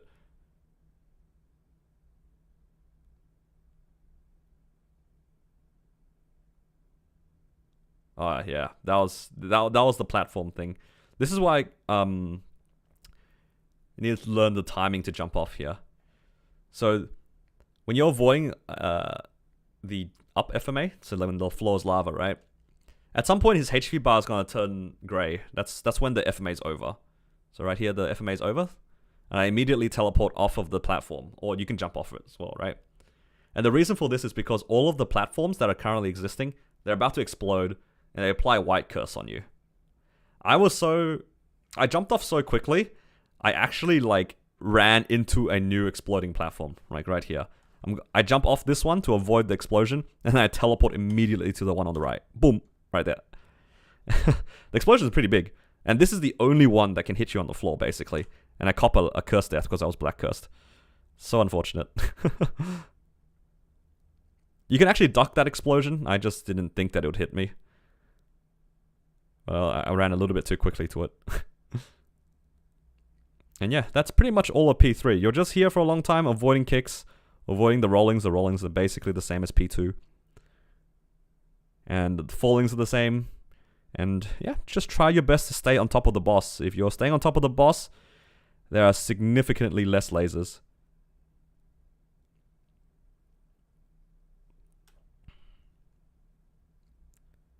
Oh, another thing too. Low-key, Black Mage is like Magnus, right? Like, if you're outside the bubble, you also don't heal as much. You also do less damage. So, try to stay inside the bubble. How many practice runs did it take before you cleared it the first time? On my Battle Mage, I think it took like, I want to say like at least 20 runs. Both real and practice. Something like that. It was, it took a while. I think that was probably like a month it took me from practicing to clearing. Yeah, that's pretty much it. It's a lot less intimidating than you'd expect, but it's because like you lose your life so quickly if you get kicked. Again, that's the only thing. You're just trying not to get kicked. Trying not to get kicked while avoiding things. And different classes have different ways of dealing with these situations. Battle Mage, thankfully, is a class that has a pretty good time dealing with most of the mechanics, which is really nice. Teleport inherently is just really broken. You're here. This is some pretty standard stuff. Setting up bursts. Waited for my fatal to go off. Yeah. That's pretty much all it is. A lot of practice though. Alright. That's pretty much all it is for P3 though. And then P4 is pretty straightforward, honestly. Let's see. Okay. Looks like a lot's going on, but it really isn't. The first thing you have to do is you have to notice your aura for P4.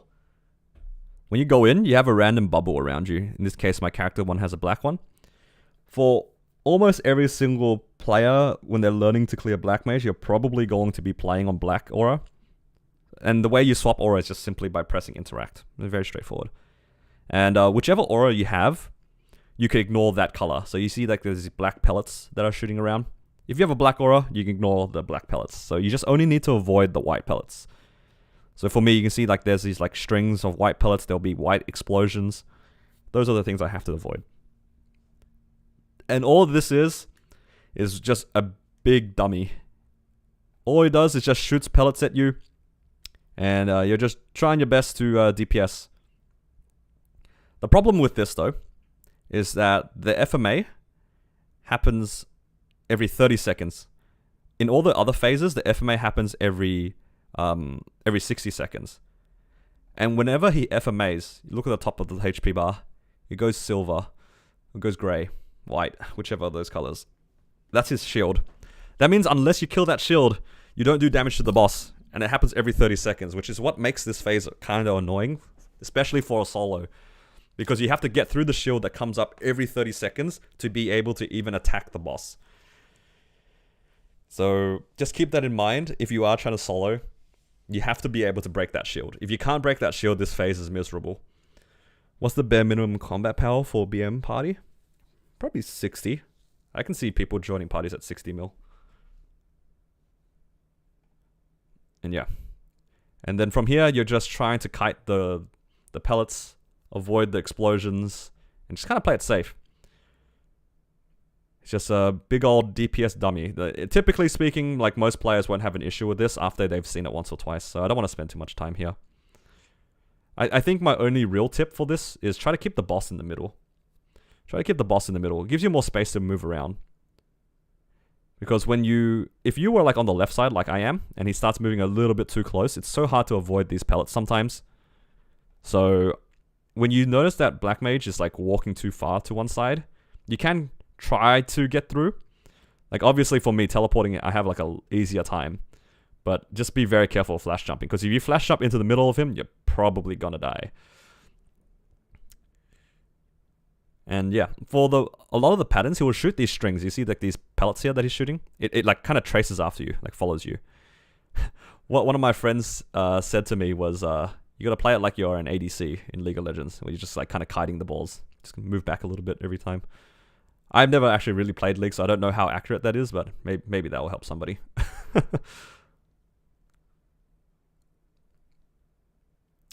And yeah. Eventually, you'll chip through the shield with you and your party, because you guys all work against the same P4 boss, even though you're not in the same room. And eventually, you'll get the clear. Eventually. Mine took a while, but we got there in the end. That's all it really is. Again, like Black Mage is like kind of intimidating because he's like one of like the endgame bosses, or maybe not as endgame as it used to be. But if you break down the mechanics a little bit and know what to focus on, it's a lot easier to dodge things.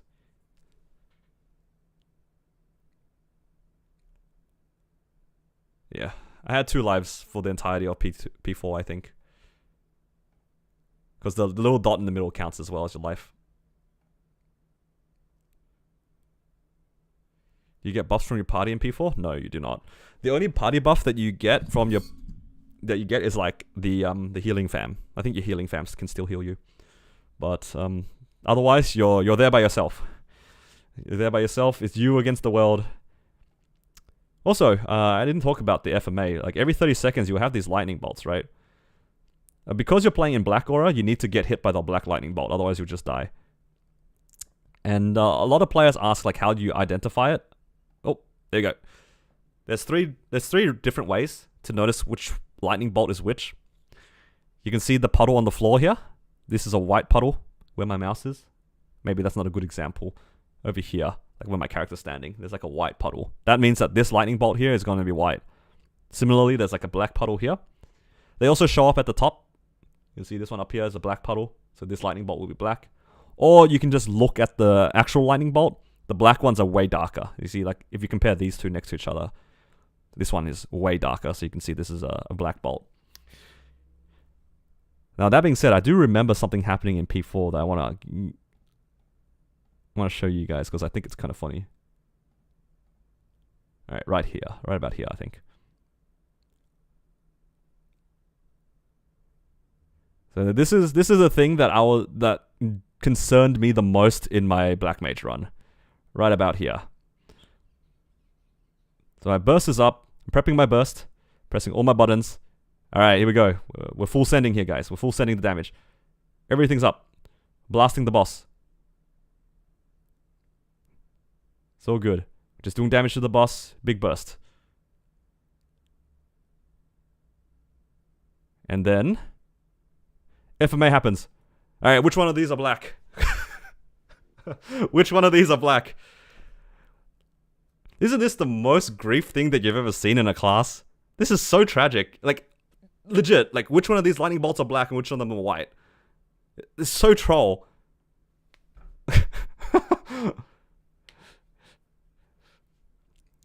You say it's obvious, but dude, I've been in this fight for 45 minutes. I've been here for 45 minutes. And it's like a min clear, and I need to be able to do damage the entire time. Now, put that context in you, right? The first time that I saw this, I was mega tilted. I was just like, bro, I'm getting trolled. I can't tell like straight away. So in the middle of the fight, I was like kind of tilted here because I couldn't tell. But yeah, for the most part, if you look carefully, you can still see the puddles. But the way that I usually identify it is actually the lightning bolt like itself. So I didn't look at the puddles. But then thankfully I noticed, but yeah, it was kind of troll. It might be obvious because I paused it.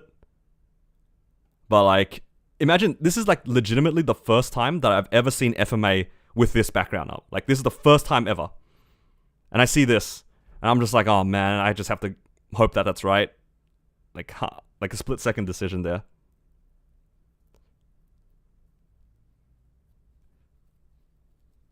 Yeah, classes with like backgrounds get so griefed on some mechanics. Yeah, that's pretty much all it is for Black Mage. If I can just do a recap for you guys. P1, ideally, you burst out of P1. Not having to deal with P1 is best case scenario. In P2, you just have to play it slow. Play it conservative because the boss doesn't move. Your DPS is going to be really high. And you try not to lose too many lives. Most of the time, your lives are going to either be lost to the spikes or the rollings or the fallings. Just the white curses. So if you can like be confident in moving around those mechanics, P2 is like relatively safe. And just be very wary of using your hero's will. And then P3, you just need to learn how to count to 4. If you can learn to count to 4 in P3, you'll be alright. Yeah, that's pretty much it. Hopefully that helped for those who are trying to learn Black Mage. It's a bit of a scuffed like guide, but yeah, I feel like different players will have different problems. What can I do if I can't count to 4? Yeah, it's you'll be a bit of an ice skater. Let me see, actually. Maybe I have some VODs of like early runs. Me and my friends. See if we can find we can watch each other like just skate on the floor, getting kicked back and forth. That is a classic, right? That's a classic Black Mage experience. Let's see.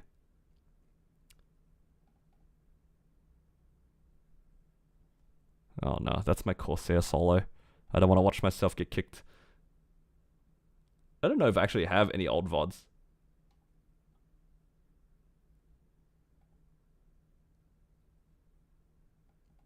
This is a more recent run. No. Is this a more recent run? No, that's just my solo again. Why do I have 2 copies of my solo? Oh no, that was today. I'm an idiot. Yeah, all good. I can't find another VOD, like, conveniently, but yeah, it's just how it is. Just gotta avoid. You're too pro to be a soccer ball. That's what you think. You weren't there for my earlier runs. My earlier runs were just skating back and forth, for sure. Absolutely skating back and forth.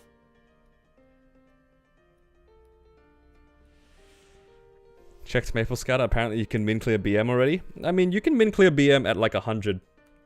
A lot of classes I reckon can solo at 100 mil. Maybe even a bit earlier, depending on what the class is. Like, my Battle Mage wasn't particularly strong. Its Hexa wasn't very progressed. And I cleared it on like 110 mil.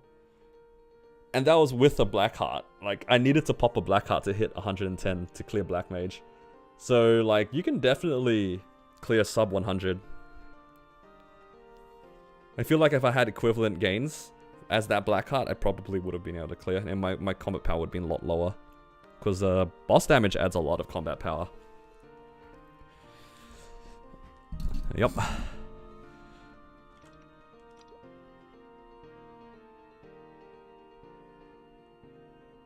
Alright, let's see. Did I miss the next MVP?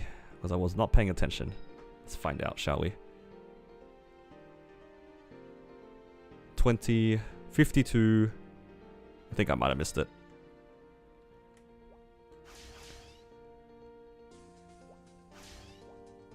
I think the next one's in like 20 minutes. Maybe I'll find something else. Second Marshy helps a lot. Yeah, that's true. Second Marshy does help a lot.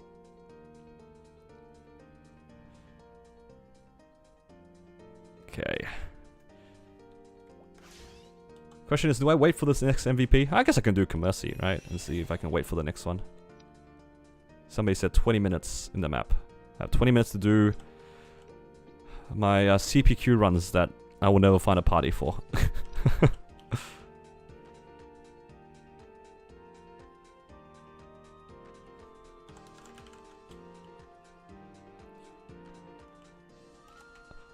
Let's see, how many dineros do I have? I have 12 because I didn't claim it.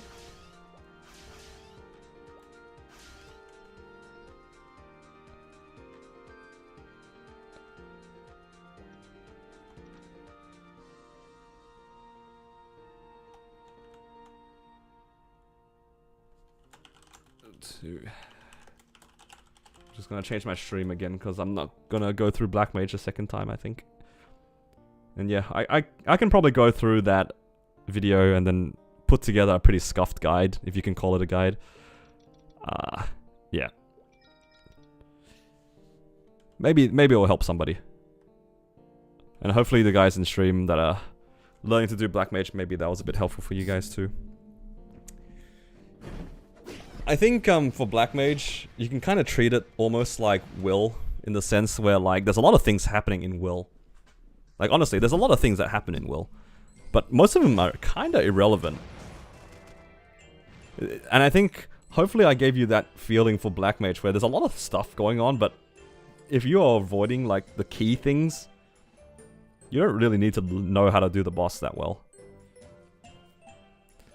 Because in Will, it's like, oh, there's a bunch of pellets flying around, there's a bunch of legs flying around, and then he's like attacking you, what's a tornado? You just get told a bunch of things, but at the end of the day, it's just P1, stand behind Will, for example. And P2, learn to do the test.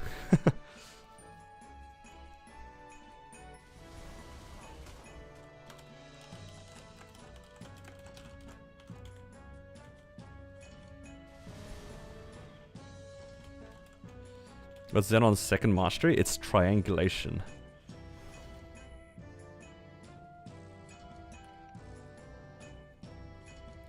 Part of it reminds you of Darknell. I think Black Mage is like a big mix of a bunch of the other bosses, but like sort of made fair.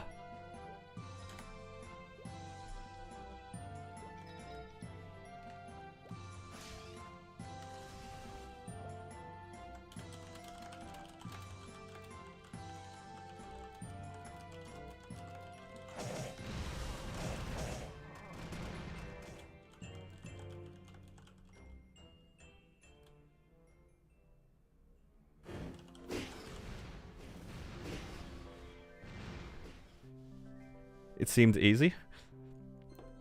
A lot of it is just learning to recognize it and then avoiding the mechanics correctly, right?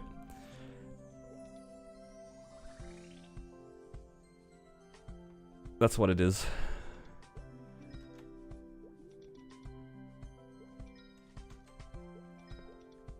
It's not easy, I would say, but it is straightforward. Black Mage has way less mechanics than you would think.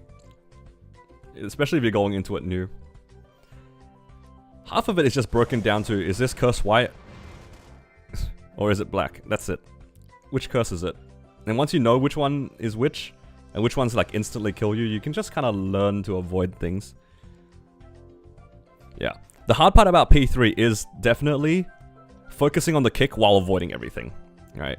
I know I made it sound kind of straightforward, saying like, oh yeah, you just need to count to 4, but there's usually a lot of things that stops you from ducking. That's where the real issue is. The real issue is the rollings and fallings happen at the same time when he's still kicking. So that's where the learning curve is. It is still straightforward. I think I would still rather not get kicked. I would rather eat most other mechanics than getting kicked, because if you get kicked, you also get stunned. Because you're in that knockback animation for a long time, which will get you run over by everything. So at the very least, if you die to random mechanics, you can feel good knowing that it wasn't because you got kicked. Like, getting kicked is the worst feeling in Black Mage. And you can tell that it's the worst feeling because a lot of the time, if you get kicked, your natural instinct is try to run back into the fight. And you run back into the fight, you get kicked again. And then you just get kicked a bunch of times and you just, yeah. It's a bad cycle, bad cycle. Okay, I have 50 dineros.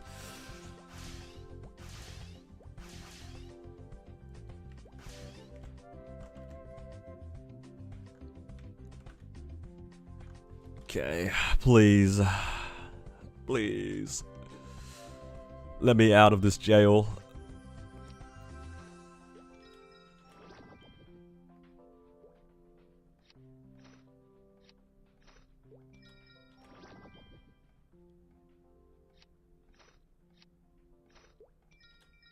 No, I'm here forever. I'm here forever. And I missed an MVP. I only just saw it.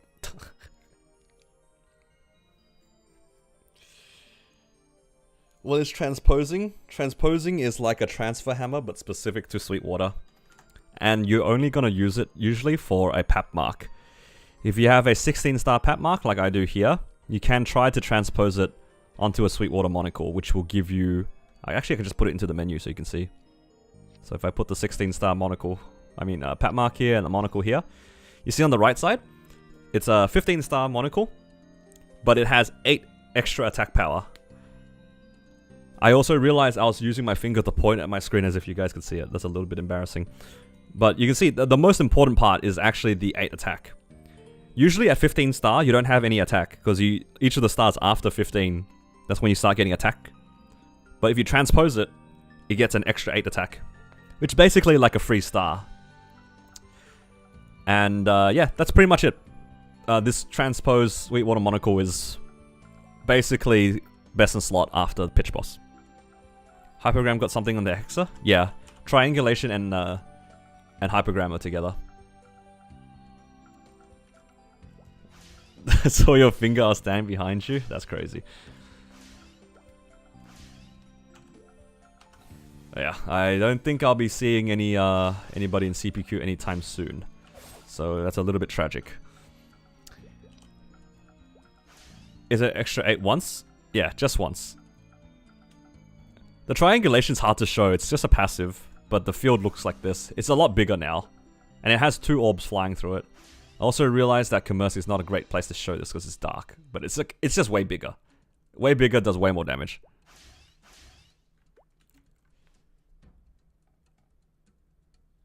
Okay.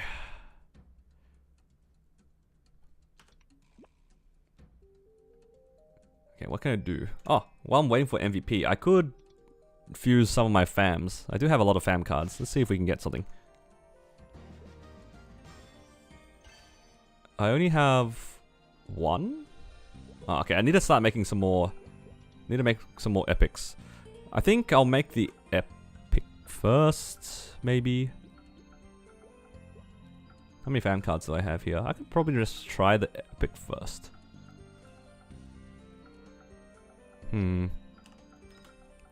Let's do it like this, actually. Let's lock these 2 so I can train them. Like that. And then I'll try tier this up. Sorry, it's got nothing in it. Let's go like this.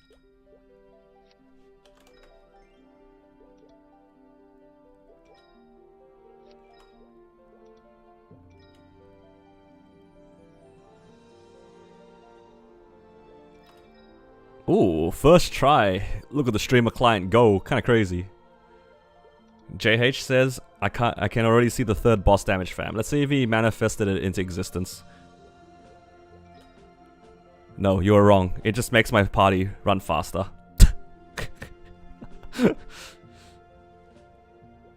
Alright, so we can put it into this, fam. Alright. Let's do this. So I need another 95. So let's put 40 of these. That's 80. Putting it 85 and then another 15. That should be 100. APQ, fam. Hey, no way. Alright.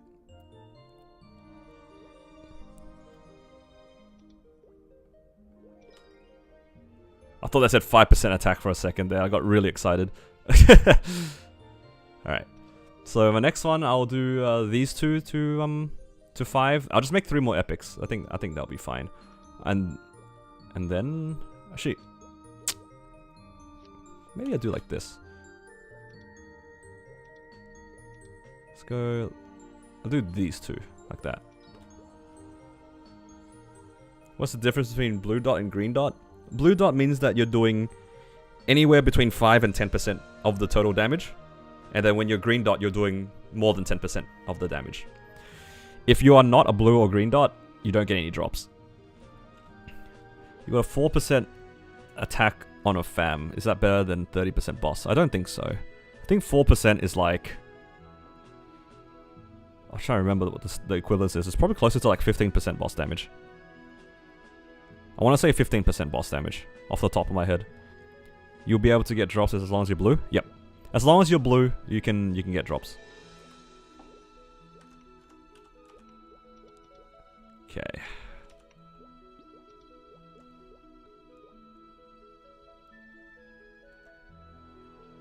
%3 to 10 boss damage baseline. Yep. Class dependent, of course. But that's the rough math.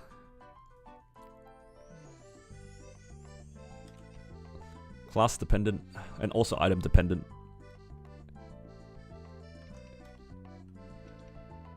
Okay. 27 fragments. Let's upgrade. Let's go. Show me the field 4 effect on, please.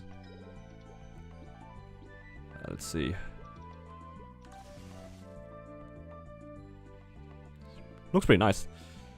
A little bit too bright for my liking, though, if you ask me. It's so warm, so bright. What is this?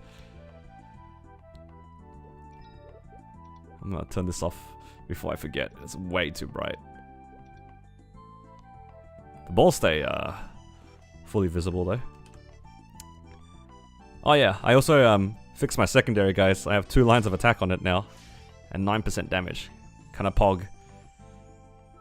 Oh man, I just remembered my shoulder again. This is so stupid. I can't believe I did this. So stupid. Do you know if Heroic will get legendary fam in the future? Maybe not. Maybe not. We already have legendary fams technically, but you can only get them as drops. I don't think you can get them, like, by fusing them. Alright, what can I do? Troll shoulder? I know, right? This is the dumbest thing on my account. Wow, how did I manage this? I'm so sad. At least it was cheap. At least it was cheap. It's easy to replace. Oh my god. Mistakes were made there. Mistakes were made. JH says, what's wrong with the shoulder? And I'll show you what's wrong. It's the part where it says thief. You notice the right side where it's a 0 set bonus? It's not...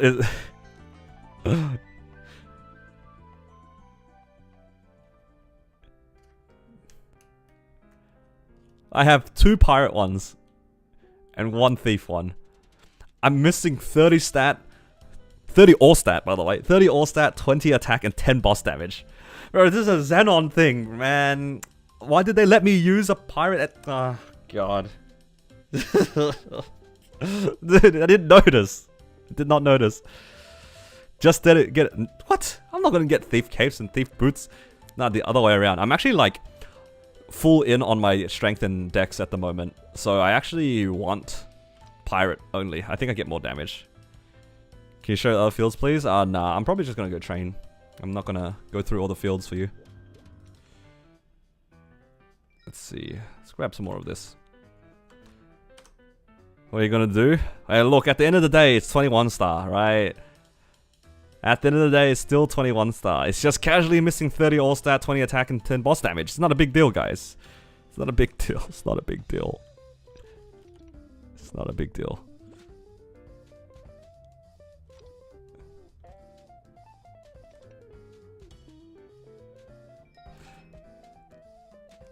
I'm not crying, you are.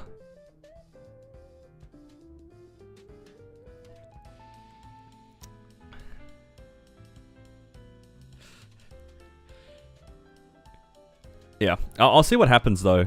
It is a little bit stupid. It is very stupid. And it's not even a little, it's very stupid. But, you know what? It gives me something I can always work on. Because at the end of the day, I can always get another shoulder.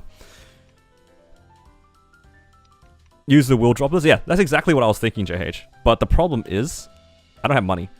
So that's why I'm here. Waiting for this MVP.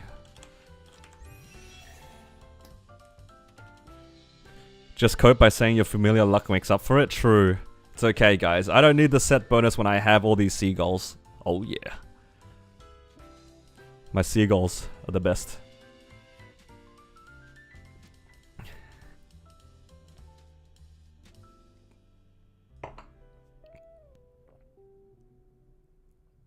Am I in Kronos or Hyperion? I'm currently in Hyperion. That's why we're not lagging. That's why I can jump across Mushroom Shrine and not crash. That's the real flex. This is the real flex, guys. Being able to be at a MVP, a public MVP, and not crashing here. I don't actually know when the MVP is. I think it's in like 3 minutes, but we'll see.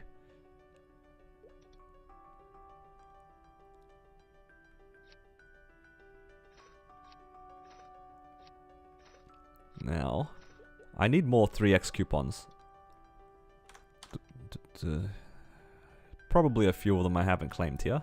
Okay, cool. Let's claim another one.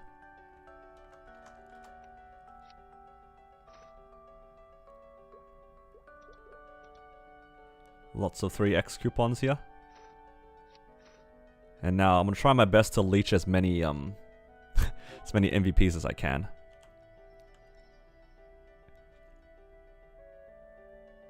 Never be as cooked as me recubing my D prime pendant thinking it was a flame. Bruh. You're on another level, brother. You're on another level.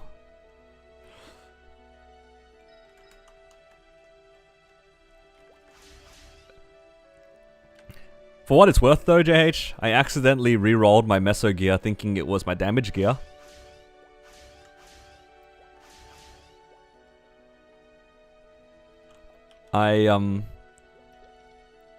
Okay, I had a bunch of black cubes, and I ended up like just tearing up all my items for fun. So I was trying to roll for this Meister ring, right? It's pretty nice. It's currently 2-line, which is what you want to look for. It's all good. But while I was rolling for this, you see how it's on my top slot? I was just rolling it. Then I was like, I kind of want to get more money, so then I can roll this ring. So I go into my training gear. I go farm like 500 mil, buy some cubes, and I immediately re-roll the top left ring. So I re-rolled my Meso gear for no reason. I spent the rest of the night trying to fix it. Yesterday was a bad day. This thief shoulder has ruined my day. Oh no, Swan, what happened?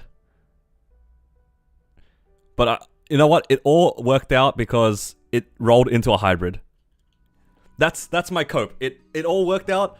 My day was saved because this rolled into a hybrid. If that didn't roll into a hybrid, or actually, if it was just Meso, I would have been okay. I would have just accepted my fate at that point. But yeah, I don't know. This thief is so troll. This thief.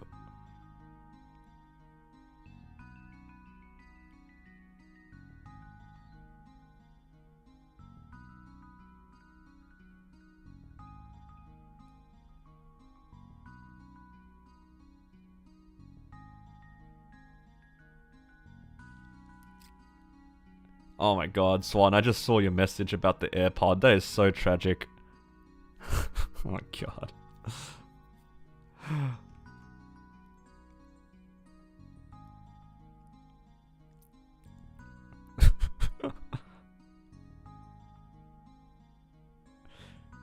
Getting a hybrid event ring while I'm 300 cubes on mine, getting nothing. Hey, to be fair, my Cannon Master's eating nothing. It's taking all my money and I haven't got a hybrid on some of them.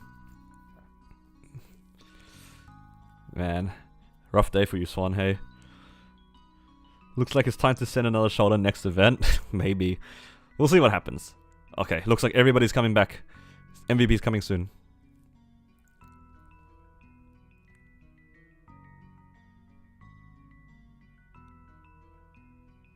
Hyperion tech? Maybe. Maybe it's just the server, or maybe it's the seagulls. You guys all laughed at me when I started farming seagulls, and now look who's laughing now. It's me.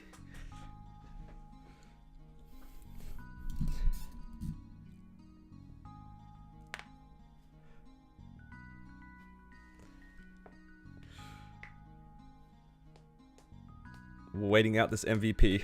Yup. We're gonna get there. Is it worth going for arcanes when droplets are so expensive? Your only options are arcanes or 21-22 Abso, right? Those are your main two options. And 21 Absos are pretty good, don't get me wrong, but they're not best in slot. And if you are planning on trying to push gains, at some point you will have to push arcanes. And also at some point you will be clearing C10E, you'll clear Hard Lu Will, maybe Black Mage, and you'll eventually get arcane drops. You'll get there eventually. And they are best in slot, so yeah. You do need them. Especially if you want to try to get into like grandest parties later on. Nobody's gonna take you if you're like 17 arcane or like 21 Abso. Because they probably want a faster clear. So as expensive as it is, you're right, it is expensive. In some cases, it might not be worth it, but that's when you have to manage your meso and find out like whether or not it's worth it. Because you could have other things that you would rather work on as opposed to trying to push your arcanes, but at the end of the day, arcanes are like basically your best in slot.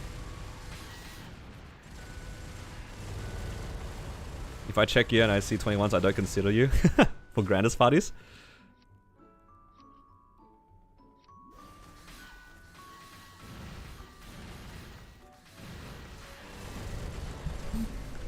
That's fair. Also, somebody asked about Xenon earlier. I don't know if I responded to it, but I think Xenons are pretty. I'm pretty happy with this class. I'm enjoying myself. Why did you decide to push Absolutes to 21 instead of wait for Arcanes? That's literally the reason. Like, it's the wait. Because I am like power leveling sort of. I'm actually like pushing content and I'm trading and I'm progressing a lot faster than my battle mage. I don't have anything to Star Force. But I still wanted to make gains on the Star Forcing events. And Absos are like a really easy thing to Star Force. And even though it's not permanent, it is a gain that is easy for me to get. And I'm not as time gated compared to Arcanes. Like if I try to push Arcanes right now, like I would have nothing to upgrade. That's all it is. Think about it, if you don't pick Xenon, the shoulder won't be a problem. Come on, man, leave my shoulder alone. I'm still sad about it. Ain't no way you're asking for Carling with 21s. Yeah, that's true. Especially when it's like the endgame stuff right now. I think the only 21s that you would probably accept is like the stuff that's hard to replace. If I see somebody with like a 21 ET, I can be like, okay, you know what, it's not the worst. Or like 21 Eternals. But yeah, for the most part though, like, if you are looking for a Carlos party or a Carling party, the rest of your stuff gotta be like 20, like at least a good chunk of 22s. ET I understand, because that's actually best in slot at 21. That one I can understand. But for all the other spots, yeah, like if you're pushing like the endgame content, you probably can't get away with it. Is 21 okay for Seren? If you're doing hard Seren, 21's perfectly fine. 6 job has made Seren a lot more accessible, but for like the later bosses, you're probably okay for normal Carlos e-carling. You're probably gonna need 22s at this pace, unless you're like your 6 job is like giga advanced. 17 eye patch or zerked. His treasonous. You know what? Actually, there is another item that I can respect some people going for and leaving at 21, and this might be controversial, but it's the eye patch. I think that if you really, really hate Commercy and you'll never want to touch Commercy ever, no matter what, I can respect people selling 21 at an eye patch. Because Commercy absolutely is... I understand. Like, it's not fun. Nobody wants to do Commercy. I can understand people selling 21 eye patch if they never want to do Commercy. Zerk though, that item is so tragic because Twilight Mark is actually so good. Like, you gotta go 21 or you gotta go 22 on that Zerk. Unless you're like me.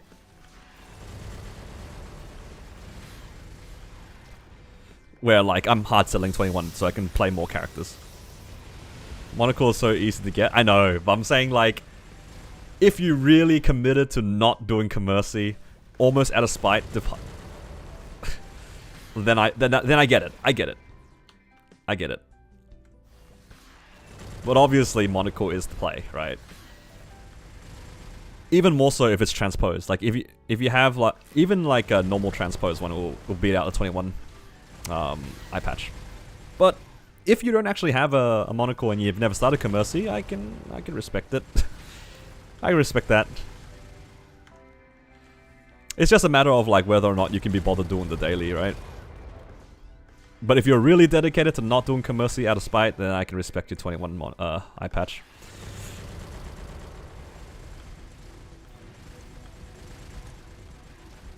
And 1-to-1 is worse. Yeah, that was the issue that I had with my Monocle. I would have had with my Monocle too if it was 22. My Monocle on my Cannon Master is the only Sweetwater that didn't make 22.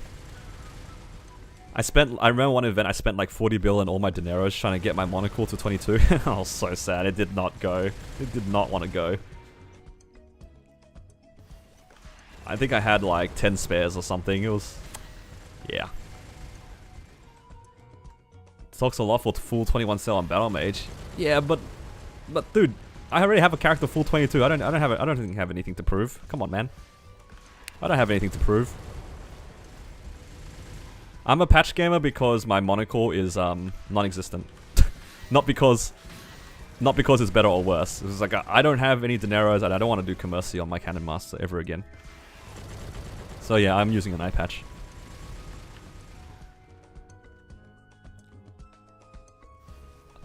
Like, say what you want about me selling full 21s, alright? Like, my goal was Black Mage. If my goal was further than Black Mage, you can flame me. But I just wanted a Black Mage solo, that's all. I don't need to do anything else. Who's my main? I play everything now. I just play random characters I feel like are fun. I'm a seasonal player. I'll find a new toy, I'll play with it for a few months, and then I'll find a new project. Right now it's my Xenon. I'd say my Xenon's my main. It's the one I spend the most time on.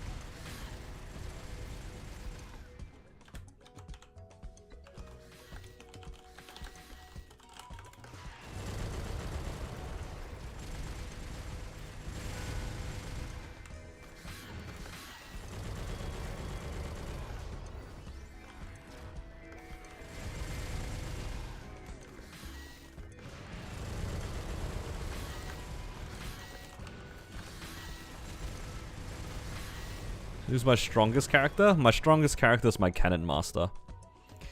But no joke though. I think my Cannon Master actually might still be weaker than my Battle Mage. I'm not sure. I feel like my Cannon Master is only stronger than my Battle Mage because of the class, not because of anything else. 6 job is so broken, and my Cannon Master's 6 job is so dog. Race to 290? No way, Swan. No way.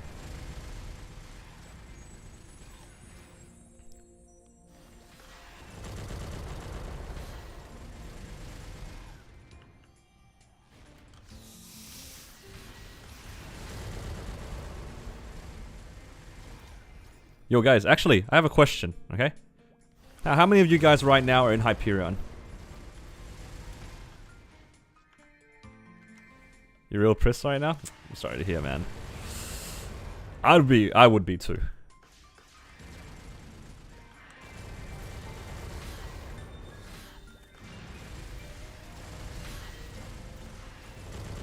I think we're all in Kronos. What's that? What's that? That's crazy that both of you guys said that. There's no way. You guys are flaming me. You guys are trolling. Do a poll. No, I wanted to do something. I just wanted to be I just wanted to be a troll to somebody in my guild. If you guys are in Hyperion, you guys are listening in on this, and you guys have a spare smega, I would like you guys to just put something into the chat just to be funny.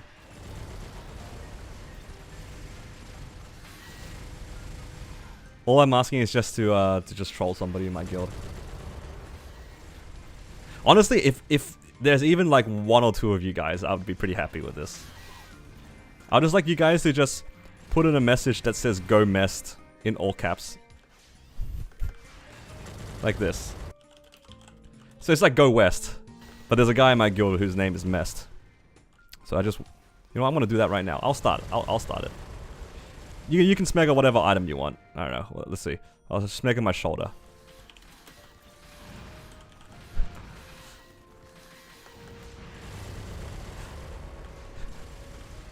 That's all I'm asking. I was just wondering who was in Hyperion because I thought it would be funny. It's just my own entertainment.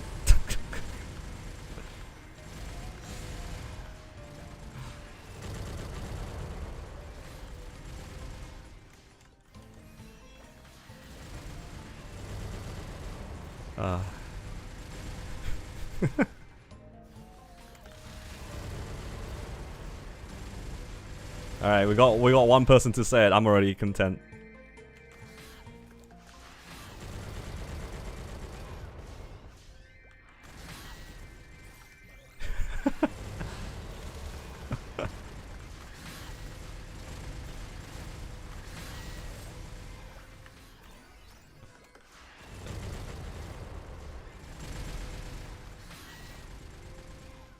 It's a good meme in our guild. I don't know why I find it so funny.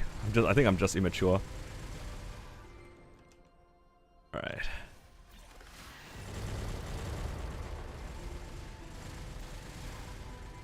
God. The shoulder's gonna haunt me for a long time.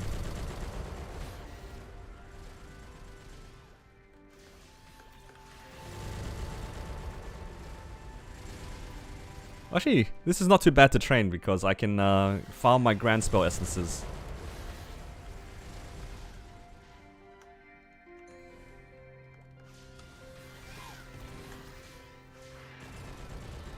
Damn, this guy went 22 berserk. Crazy.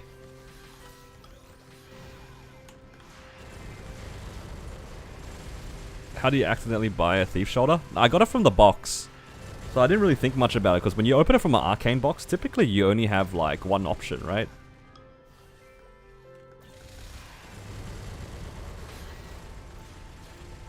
But because I'm a Xenon, I have an option of one of two shoulders, and I didn't scroll down, I guess. So I just picked the first shoulder that I saw out of the box, because you know it's just like a habit. Like if you have an arcane box, you don't really think about it if you need one of the items. So yeah, I just yeah, I did that. Bit of a dumb, but it is what it is. For a boss like Lucid Will, does the damage each phase add up for the 5%? Yes. It adds up. So you need to do it across the whole fight, not within a certain phase.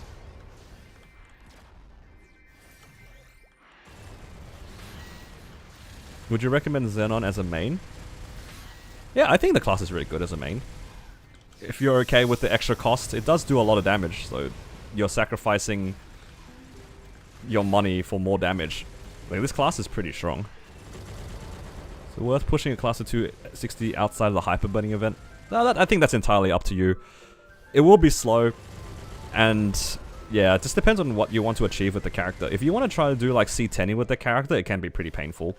And if it's not your main, it can feel kind of bad, because the same amount of time that you spend training a mule or a second character, you're not training on your main, right?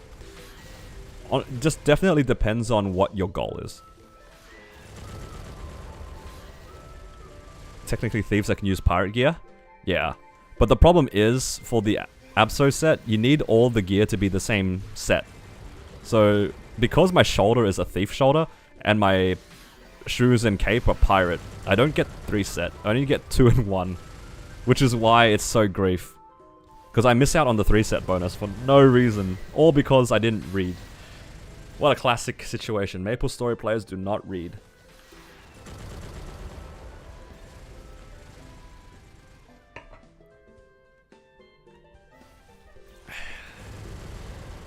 Reading in my MapleStory?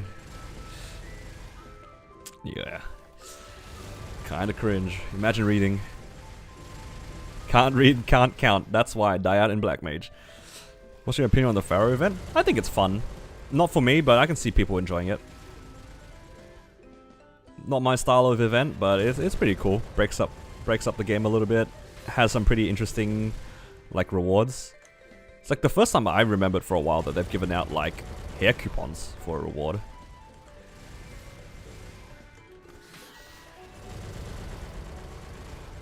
And you expect us to count to 4? You need to read in MapleStory? You know, before you did... You know, okay, this is a real use case here, guys. Think about it. Back when the potentials... Before the potentials got revamped, remember the defense line on Legendary? And how many of you guys are Dex players that have been trolled by defense Dex? You guys don't know what the true pain is until you're seeing 13, 13, 13, Dex, defense. Multiple times in one session, alright? That was the real problems I've had in MapleStory. Where the damn defense line has ruined my day multiple times.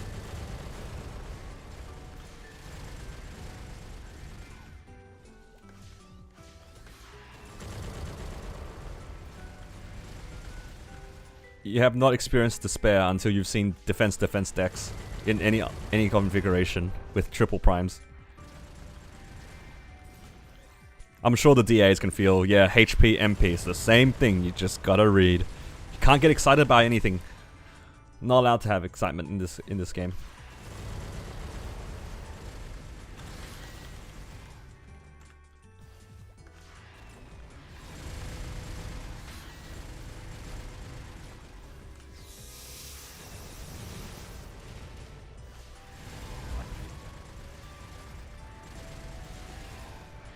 Misremembering things, I feel like at some point you can open nodes and get skills for other classes. Yeah, that was like at the very beginning. That was before I played MapleStory.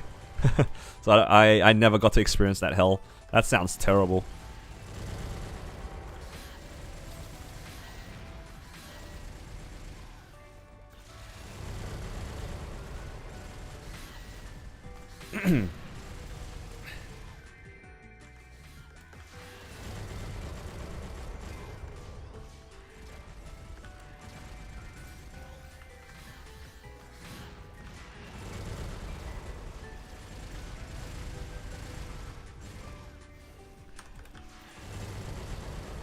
More fragments, more fraggies, gimme.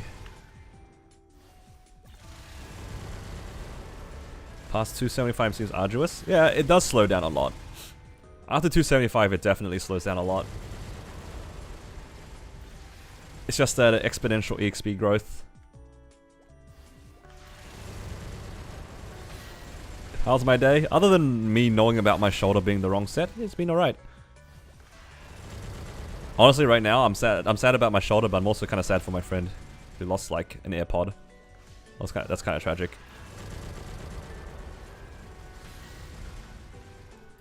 By the sounds of it, it was a single AirPod. You did the frog PQ for the stream? Nah, there's nothing in the frog PQ that I want. I'm assuming you're talking about the,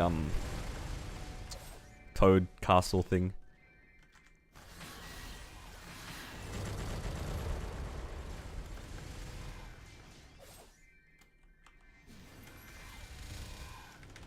The shoulder is just the wrong set.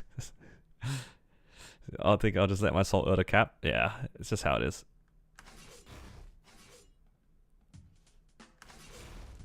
One AirPod is tragic, yeah.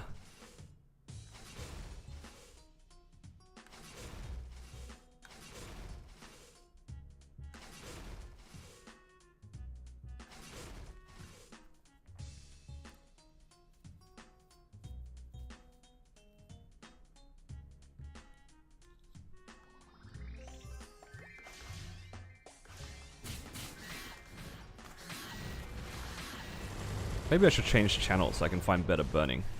But I'm kind of lazy.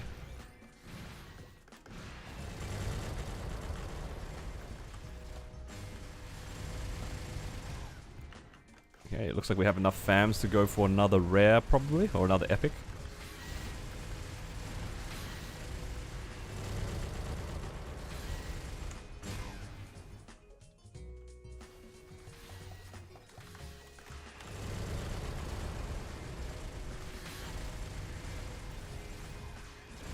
But yeah, how are you guys today? And for those who weren't here yesterday, how was your guys' Starforcing event? What did you guys work on?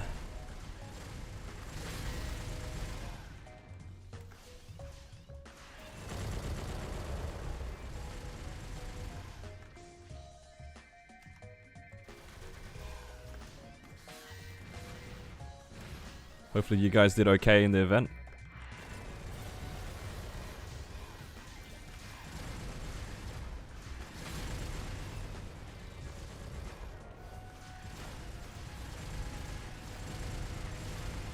Finish your Meso gear. A few stars to 19. That's pretty good. Arcane shoulder and glove to 22. Yo, grats. That's huge. Finishing arcanes is huge, man.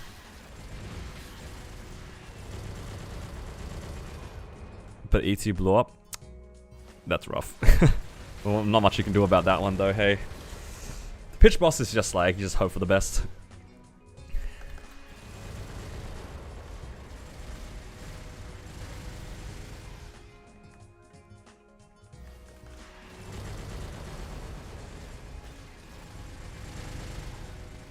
Boom, 6 irons without seeing 19 star, lost 60 bill, holy. Yo, JH, you got scammed.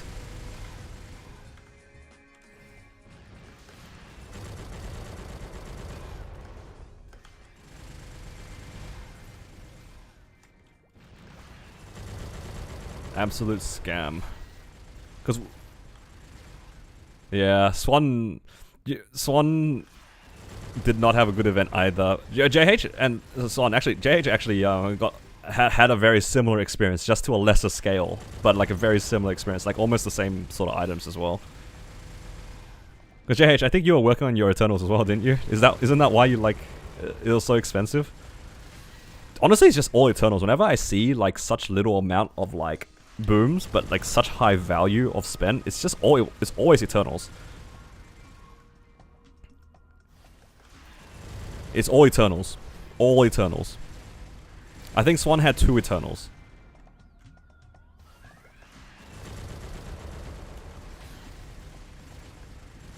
Yeah, kinda yikes.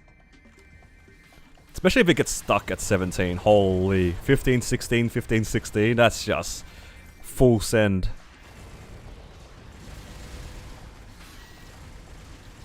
Absolute full send.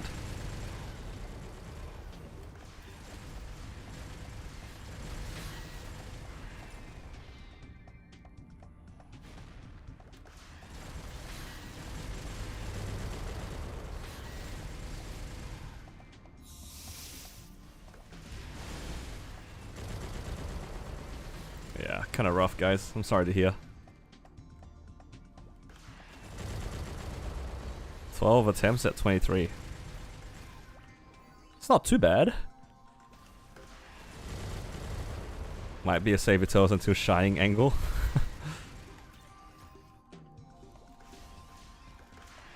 Let me boom real quick and still spending 10 bill and booming at 18. Yeah, that's exactly what it is. Like, for the expensive items, you don't even really care about it blowing up. You just care more about, like... just go quick, please. Like, either go quick, or go to the high stars and stay in the high stars. You know, that's all it is. Actually, Swan, are you doing, like, the hard versions of the bosses? I'm assuming you're doing, like... is it C. Carlos and... C. Carlos and... N. Carling? Or H. Carling? I don't know which ones are which. So do you get like 3 pieces a run? Or is it 2 pieces?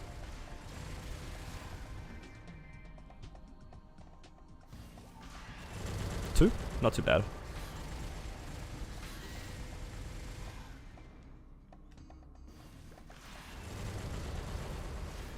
So my main done with nodes. My battle mage is done with nodes. For the time being. There's probably a few things you could like still get, but yeah, for the most part it's done. If you're asking about my cannon master, I think there's a few boost nodes left to do, but other than that, yeah, it's pretty much done.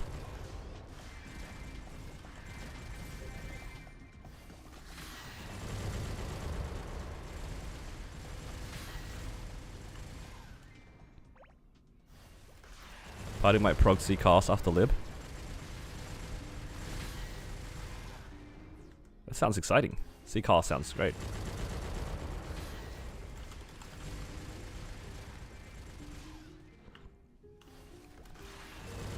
Your luck is so insane. Hey, if it makes you feel any better, one of the things I Star Force is a brick.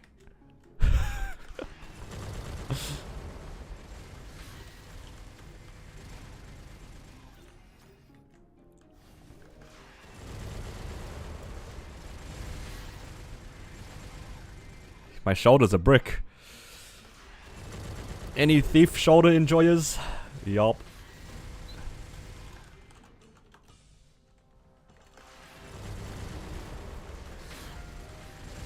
I'm not gonna get over this, guys. There's a brick weapon too? There's no way. That's 2 set. Nice try, guy. It's 2 set. Scared me for a second. There's no way I bought like the wrong set for my weapon. Really thought for a second. Brick weapons goated. What actually is the brick? Is it like a cash shop item or is it an actual weapon? Is it like a mace or something?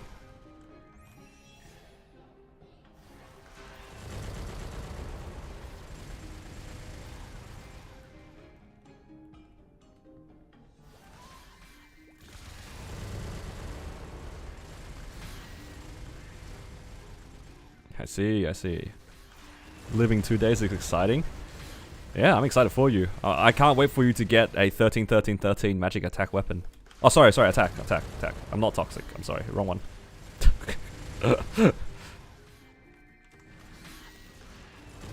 I'm not toxic, guys. I just said the wrong one. This is the wrong one. I did. Guys, come on. I would never curse my duo like that. Not gonna lie though, JH has been scammed this week, guys. You guys want to hear what happened?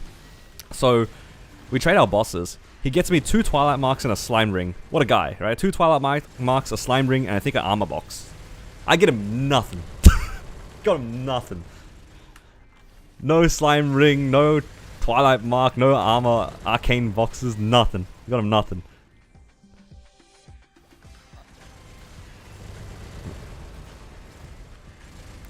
But I was there to witness him getting an ET, so that was kind of exciting.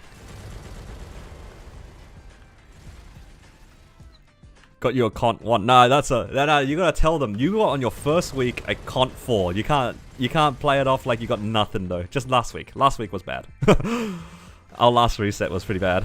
Like he got nothing, I got like a lot of stuff. But the previous one, I think, was really fair. And then he also actually got a Cont 4, so... You know, it's fine. You can have one dry week. It's fine. Actually, no, JH, I got you a daybreak, right? I gave you my Battle Mage's daybreak because I wasn't going to push it. All good. Proud preacher of a 22 Estella drop earrings. Oh yeah, I can change my Estellas into drop earrings as well. My current one's a 17-star double meso. But I swapped over to CFE, so I have a 22 set, so I kind of want to try to hybrid it. Daybreak boomed, ET boomed. Oh man. Somebody help him. You know, JH, you probably would have got more drops if you didn't die so many times in Hardwell. This guy like died 6 times in Hardwell. Do you really think that he deserves drops if he's like dying out in Hardwell? Come on.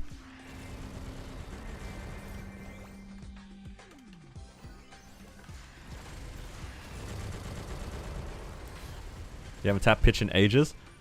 Yeah. I got really lucky last week with the pitches. It's kind of insane.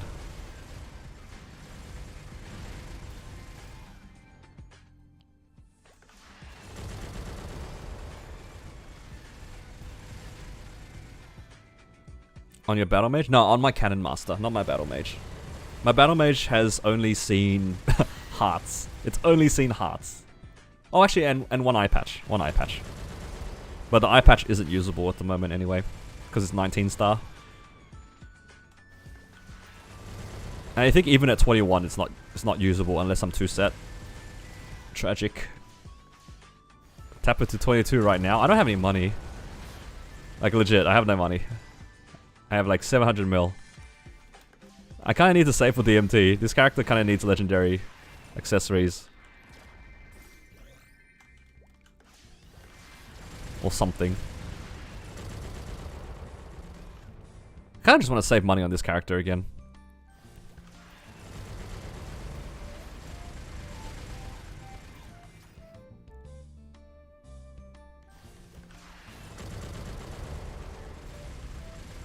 The DMT will be better than the glove we had? Yeah. So stupid that it's like... The DMT just gloves.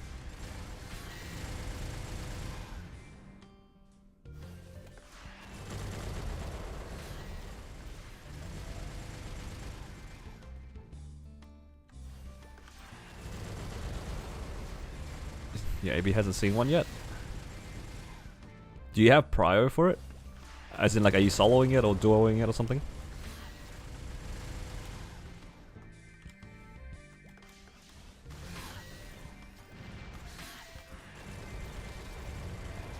You're soloing? Nice. Yeah, it's just hope for the best with as much drop rate as you can get, right?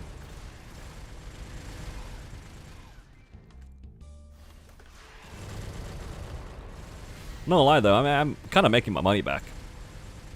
Can't wait for my next Star Forcing event where I have like 30-40 bill. And then if I get lucky on this event, then I can spend money on my mechanic. And then for the first time in a long time, my mechanic will get gains. Wow. Thoughts?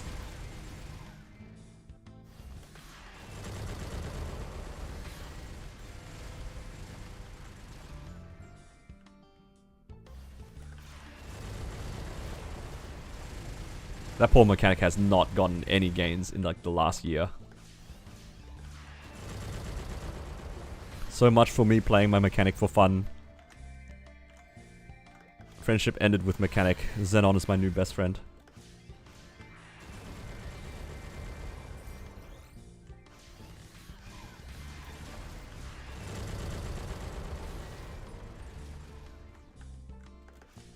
Okay, let's just loot everything.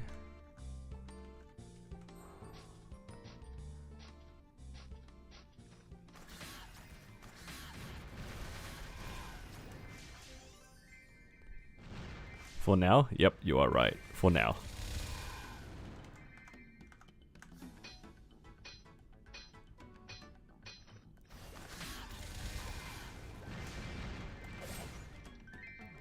Okay. Let's tear up some familiars.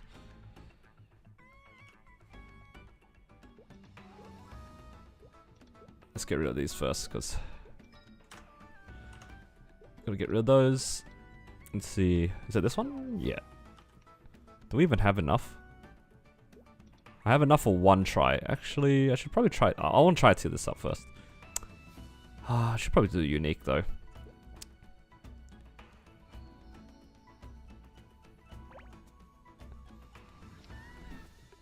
I have enough for one try. No, I think I think I'd be happier trying a unique. Not a unique, sorry, or an epic. I'll do epic. So I can train it up. What do you think? Do you think 8 mil CP can do end slime? Probably. 8 mil seems pretty good. Oh!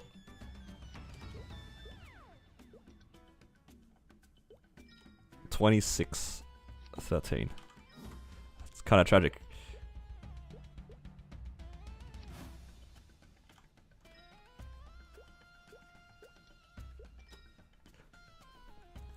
Not the fail.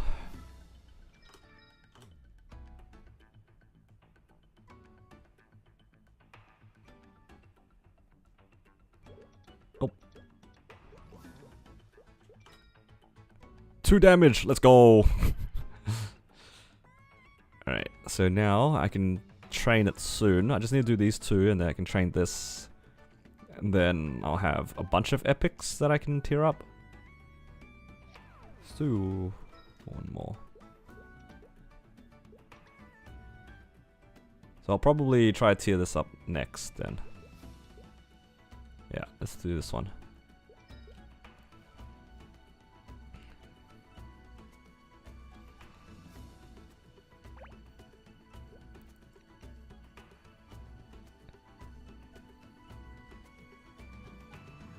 YouTube Shorts, what do you mean, bro? I've already had my fun with my luck. Now we're just back to you know, being a normal client. No more streamer client, guys. Come on.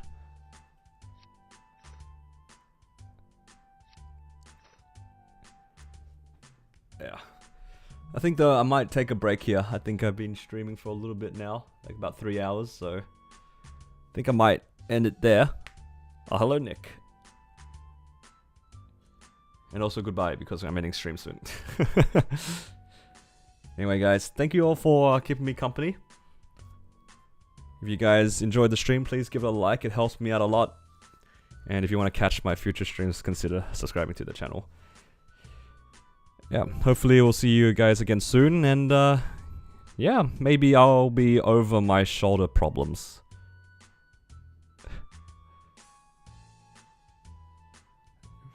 And yeah, the VOD will have the Black Mage run in it, so if you want to see that again, go ahead.